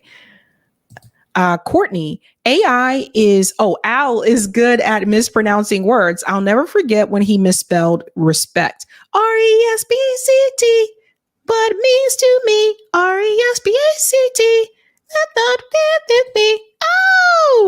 Oh, okay, Eric. Sorry. Thank you. Eric said he's going to finish the comments. I'm just singing away. Let's go ahead and get into ballot measures now. These initiatives are very short. So I'm going to do Illinois, Hawaii, and what's the other one? Oh, shoot. Oh, Idaho. Illinois, Hawaii, and Idaho. So let's start with Illinois. Illinois. Some of you are in Chicago area. Now, it's a little bit different for you, but you still have it easier than I do. Check this out. For Illinois, for ballot measures this year, citizens of Illinois may only initiate constitutional amendments through the process of direct initiative. Meaning successful petition drives bypass Illinois legislature and go directly on the ballot for voters to vote on for ratification to their constitution. So again, easier than Massachusetts. It's indirect here, so the legislator has to approve of those measures before they can make it on the ballot. So, yeah, let's go forward here. It says citizens may not initiate state statutes or veto referendums. The Illinois General Assembly may place legislatively referred constitutional amendments on the ballot with a 3/5 majority vote of each chamber for voters to ratify. Now, let's get into this, fam. What is going to be on the ballot in Michigan? I'm not Michigan, sorry. Illinois. You know what? I didn't see Michigan this year. I just thought about that. I did not see that. Okay. Illinois assisted reproductive health care advisory question. So here's a big one. A yes vote supports advising state officials on whether to provide for medically assisted reproductive treatments. Now, this includes in vitro fertilization to be covered by any health insurance plan in Illinois that provides full coverage to pregnancy benefits. So this is a big one. In vitro is expensive. There are a number of couples out there that have been wanting to start a family, and some of that was kind of put on hold because of the pandemic and because of the lockdowns and lack of access to healthcare during that point in time. So now what has happened is, because people, those are a couple of years where people were just kind of in limbo or whatever, it's like now I have noticed that there seems to be an increase in vitro, because now it's like people are trying to find a way to make up for lost time, if that makes sense, right? So we all got little clocks that tick. It says, how did this advisory question get onto the ballot? It goes to say here that it was proposed in the Illinois Senate Bill 2412, which was sponsored by State Senator Don Harmon and State Representative Jay Hoffman. So that's interesting. Illinois, there's no money spent to support or oppose that ballot measure. Next up is Illinois income tax advisory question. A yes vote supports advising state officials on whether to amend the Illinois Constitution to create an additional 3% tax on income greater than $1 million for the purpose of dedicating funds to property tax relief. Okay. So I have a little bit of experience with this. We passed something similar to this here in Massachusetts. It was called the millionaire's tax. It was on the ballot in 2022. It did pass. Direct democracy. It did pass. And that money was used towards educational initiatives and roads, I believe. One of the things they were able to do is that they were able to provide free lunch for all kids at the public schools here in Massachusetts. So they just basically tax the millionaires. And there are a lot of millionaires here. I don't know how many there are in Illinois, but there are a lot of them here. So yeah. And it says, what would this advisory question ask voters? It's a non-binding advisory question, and it's going to ask voters whether the state constitution should be amended to create an additional 3% tax on income greater than 1 million. I would say yes on this, guys. I would vote yes on that. Because like I said, we passed something similar here in Massachusetts. And yeah, I think rich people need to pay because this is what it is. There's no money spent to support or oppose it, right? And here's another one. Illinois penalties for candidate interference with election worker duties advisory question. Uh-oh. Sound familiar? A yes vote supports advising state officials on whether to establish civil penalties if a candidate interferes or attempts to interfere with an election worker's official duties. Well. Election workers. So it goes on to say here that the advisory questions require a simple majority vote in each legislative chamber during one legislative session and require a governor's signature to get on the ballot. So just keep that in mind. And there was no money spent to support or oppose this measure. So that is Illinois, you guys. I told you these ones are really short. So that's Illinois. And we will go into Hawaii, which is also very short. Hawaii does not allow its voters the option to place initiatives on the ballot, be they to pass their own laws or ratify their own amendments into the Hawaii Constitution. Only the legislature can pass laws independent of voter involvement and place initiatives on the ballot. And they use what is called a legislative referred constitutional amendment. All right. And the voters can ratify that. So the first one is Hawaii Judicial Appointments and Confirmations Amendment. A yes vote supports changing the process for appointing and confirming district court judges to be the same as that used for the Supreme Court justices and other higher court judges. So that would change the process of that. It goes on to say currently, when a judicial vacancy occurs in intermediate appellate court, circuit court, and Supreme Court, or office of the Chief Justice, the governor is tasked with filling the vacancy. The governor must choose from a list of between 4 or 6 nominees provided by the Judicial Selection Commission. If the governor fails to make an appointment within 30 days of receiving the list or within 10 days of the Senate rejecting a previous appointment, the appointment is then made by the Judicial Selection Commission with the Senate confirmation. Interesting. So it says, what are requirements to serve as a judge in Hawaii? Must be a U.S. citizen and resident, a resident and a citizen of the state, a practicing attorney in the state for at least 10 years, and under the age of 70. Retirement by 70 is mandatory retirement. And it goes on to say that justices serve for 10 years after their appointment. To continue to serve on the court, they must receive a majority vote of the Selection Commission. Who supports this? Democratic Party here, Carl Rhodes, Glenn Waukee, Lynn DeCote, and there is no money spent to support or oppose it. Here's another interesting one, Hawaii. Hawaii removed legislator authority to limit marriage to opposite sex couples amendment. Oh, listen to this.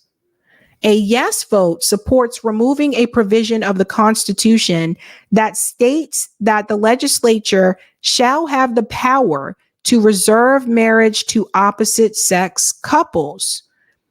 Vote yes for marriage equality is the leading campaign in supporting the amendment.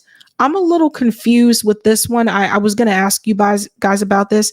I thought that was already the case in Hawaii. I thought that in Hawaii, if you were, I thought that same-sex couples already could get married in Hawaii. So I'm a little bit, I know, right? Skylar says, how is that even an issue after same-sex marriage was legal? I know, I'm confused. So I'm a little bit confused by this one. We will be doing a call-in right after, we're going to do a call-in tonight after this, and maybe Roger can explain this one a little bit better, because I thought this was already a thing. But it says the Democratic Party supports it, and some of the organizations are the ACLU of Hawaii, as well as Kona Pride, to name a few. You can see the rest of them here. So one of the arguments says people don't realize that you leave these mistakes in your constitution.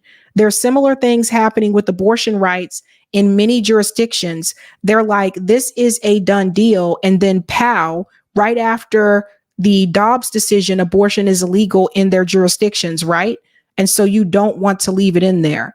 I'm just surprised that's still there. Like, wasn't Hawaii, I'm trying to remember. I know Massachusetts, we legalized it. We were one of the first states to legalize it here in the country, but I thought people could always go to Hawaii even before then to get married if you were a same-sex couple. I don't know. Maybe that's an island thing. Let's get back to the other ones here. You'll see that there is over $27,000 spent to support it, and there's no money spent to oppose it. Interesting. That's Hawaii. And I think there's just 1 or 2 for Idaho. Now, Idaho is a little bit different as well. Citizens of Idaho may only initiate legislation as a state statute. So Idahoans may also repeal legislation via veto referendum, but they cannot place constitutional amendments on the ballot via initiative. So that's important. The Idaho state legislature, on the other hand, may place measures on the ballot as a legislatively referred constitutional amendment. What is it, Miss Kiwi? We had to vote to define marriage in Virginia for our Constitution. Okay, so I guess maybe, some of these constitutions are just outdated and they never fixed this. Okay, Eric said we can look it up during the Zoom hangout. Okay, sorry. Okay, let me continue on. So Idaho citizenship requirement for a voting amendment. A yes vote supports amending the Idaho Constitution to provide that only a citizen of the U.S. can vote in the state. I would think that would be a given, but okay. And it said that this amendment here would go on to say that Idaho law currently defines a qualified elector as a person who is at least 18 years old, a U.S. citizen, a resident of the state and a county for at least 30 days before the next preceding election and registered to vote. So interesting. It says, can non-citizens vote in the U.S.? In 1996, the U.S. Congress passed a law prohibiting non-citizens from voting in federal elections, including elections for the House, Senate, and presidential elections. So this does not apply to elections at the state and local level. Interesting. Okay, here's a note here from Roger, who helps me with all this. Despite the fact that all the constitutions exclusively and explicitly say who has the right to vote, it's crazy that state legislators must still be compelled to draft amendments like this to explicitly explain non-citizens don't have the right to vote. Interesting. There is no support or opposition, and there's no money spent to support or oppose this measure. Now we have one for ranked choice voting again. Here's another one. Idaho top 4 ranked choice voting initiative.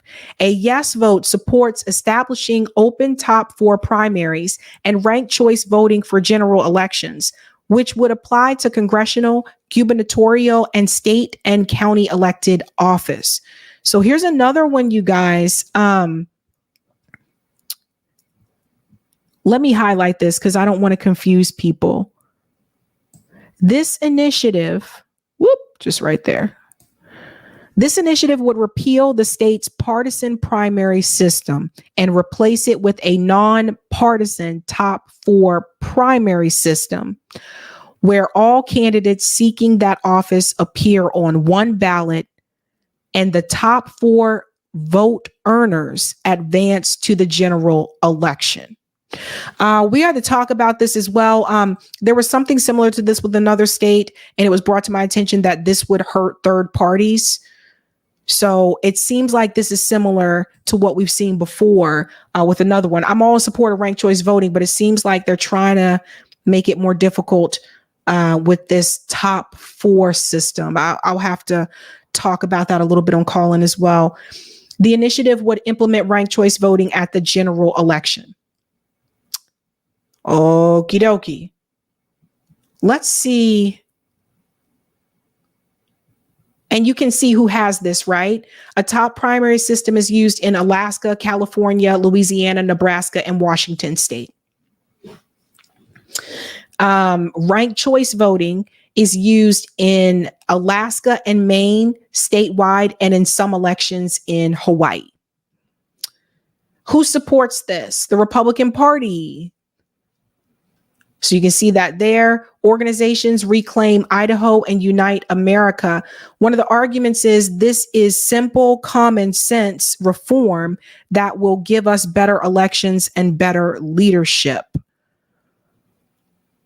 And it's interesting because Republicans also oppose this. So State Representative Lance Clow opposes this. And so does Dorothy Moon, who's the Idaho Republican Party chair. Make no mistake, this initiative is a pernicious plot to take away the ability to vote for conservative lawmakers. The blanket primary takes away your right to nominate your own candidates. Just as BYU doesn't get to decide who starts at quarterback for BSU, neither should Democrats get to vote on who represents the Republican Party in the general election. That's what it was. I knew it was something fishy about this because we had one similar to this before. Okay. And there is how much money spent here. We can see over $343,000 spent to support and $0 spent to oppose. And that is Illinois, Hawaii, and Idaho. Yeah. All right. We are going to do a call-in, guys. So I'm going to take a quick break. Eric's going to come on and go through the super chats that are left.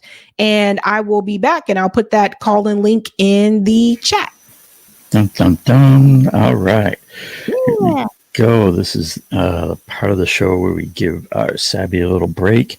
And then we'll be transitioning over to the Zoom Hangout, formerly known as call-in.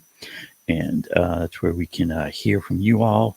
And you can talk about some of the stories that we covered tonight, or you can talk about anything you want, really. And yeah, it's a good conversation over there. We'll be getting that link up shortly. Sabby's actually creating the room now during her break. But let's see. We had some super chats build up during the last story. And so let's see what we got here. Thanks for the super chat. Courtney Smith, who says, you were great on Hard Lens, by the way. I'm sure Sabby appreciates that. Yeah, she did a recent appearance on Hard Lens Media with Kit over there. So do check that one out. Thanks for this one. One guy, 1990, who says, they need it to end, but they keep sending bombs. Yeah, pointing out the hypocrisy in what Kamala and them say about what they're going to do about that situation. And thanks for this one from PS. It says, that's because the president is just a puppet. Yeah, I mean, it's, it's one of the things I always like to talk about and get into is that, you always want to be following the money. And, we have this core problem that at the top of our political system and our whole society, but the whole political system and in the economy is a small group of people, the billionaires, who extract all this wealth from all of us, and then they inject a little bit of it back into Congress, and they make it so everything with the government serves them and not us. And I think the sooner we really get a handle on that core problem and do something about it, the sooner we're going to see some real change. But step one is recognizing the core of the problem.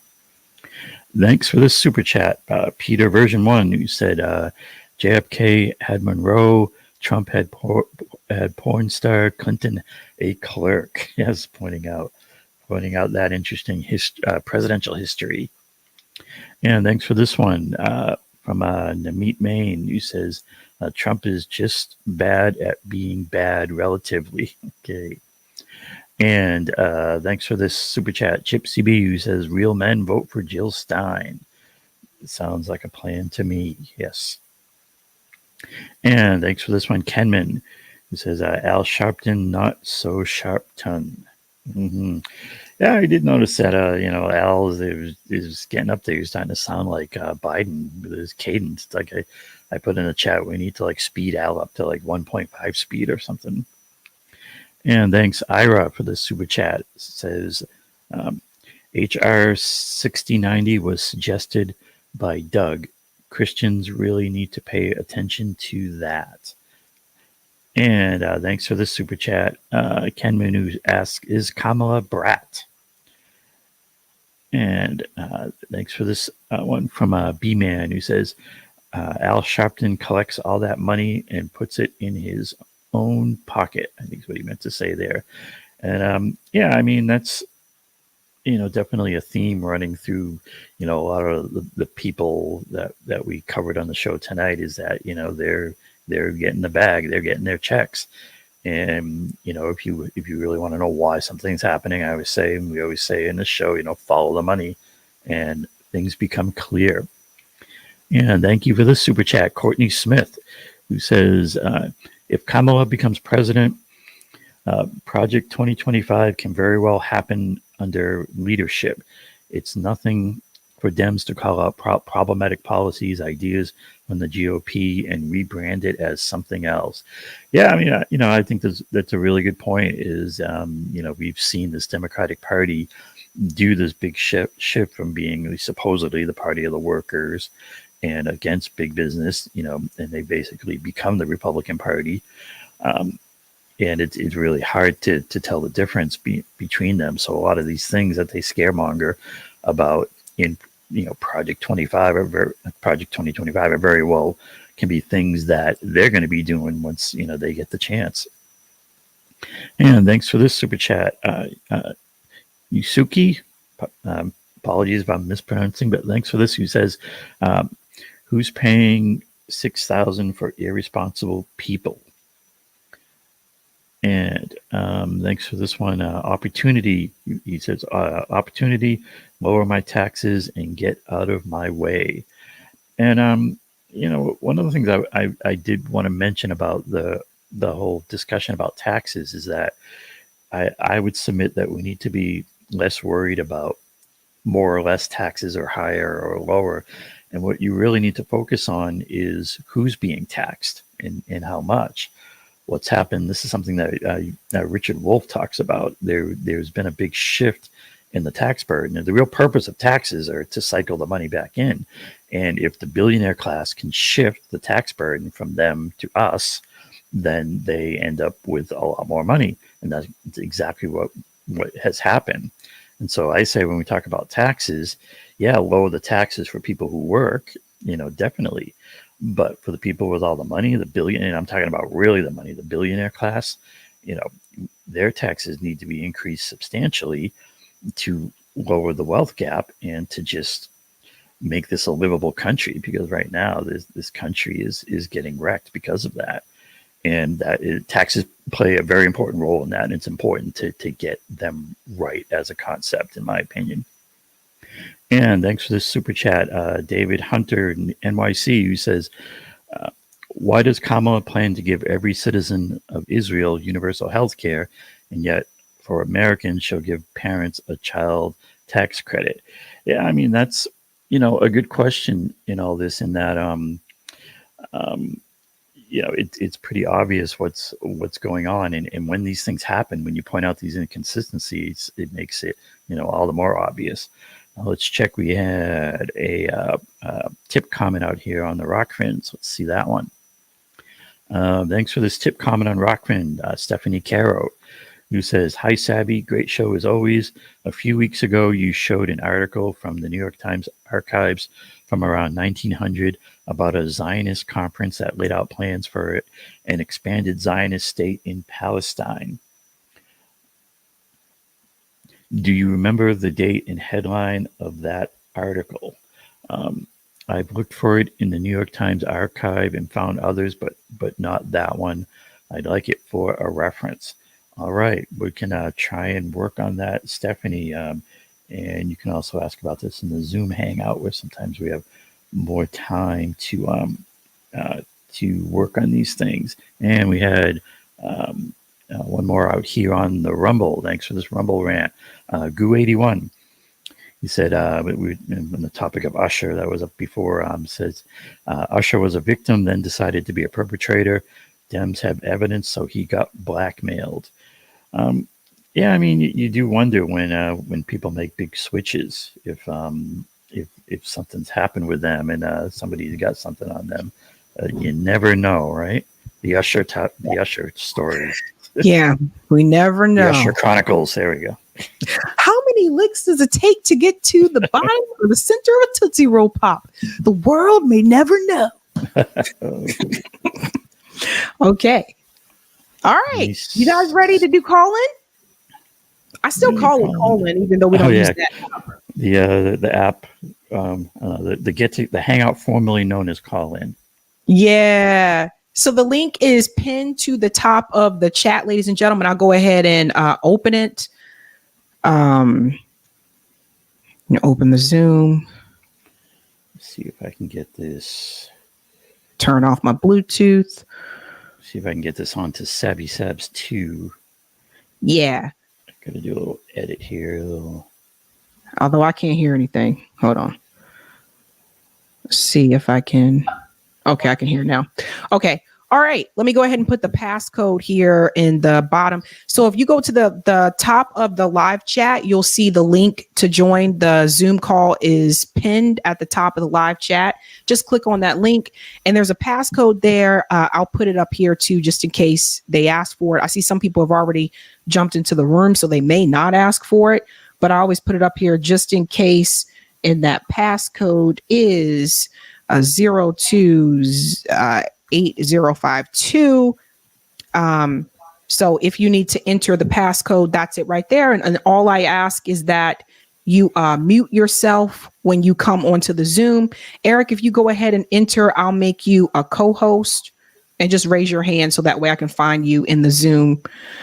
And then if you want to speak, ladies and gentlemen, what you do is at the bottom of the Zoom chat, you click on reactions and then you click on raise your hand. There's an icon. Let me show up here that says raise your hand. And you just click on that. And that's how people get their hand raised in the call in chat there. I can't find raise hand. Did you click on reactions? It might be you because other people have raised their hands already. Okay, it's just me.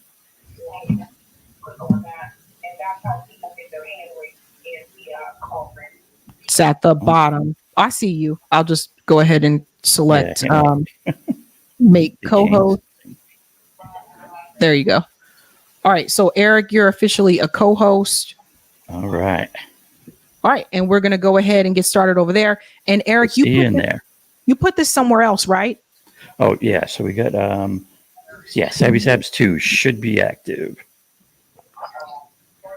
If you go to sabbysabs2.com, you can also get the link and everything that you need there to join the Zoom call as well. Okay. And everyone just go ahead and mute yourself when you come in and we'll get going. All right, guys, that's it for me tonight. I'll be back live on Thursday. Don't miss that. Until then, have a good night. Yeah. Keep up the fight.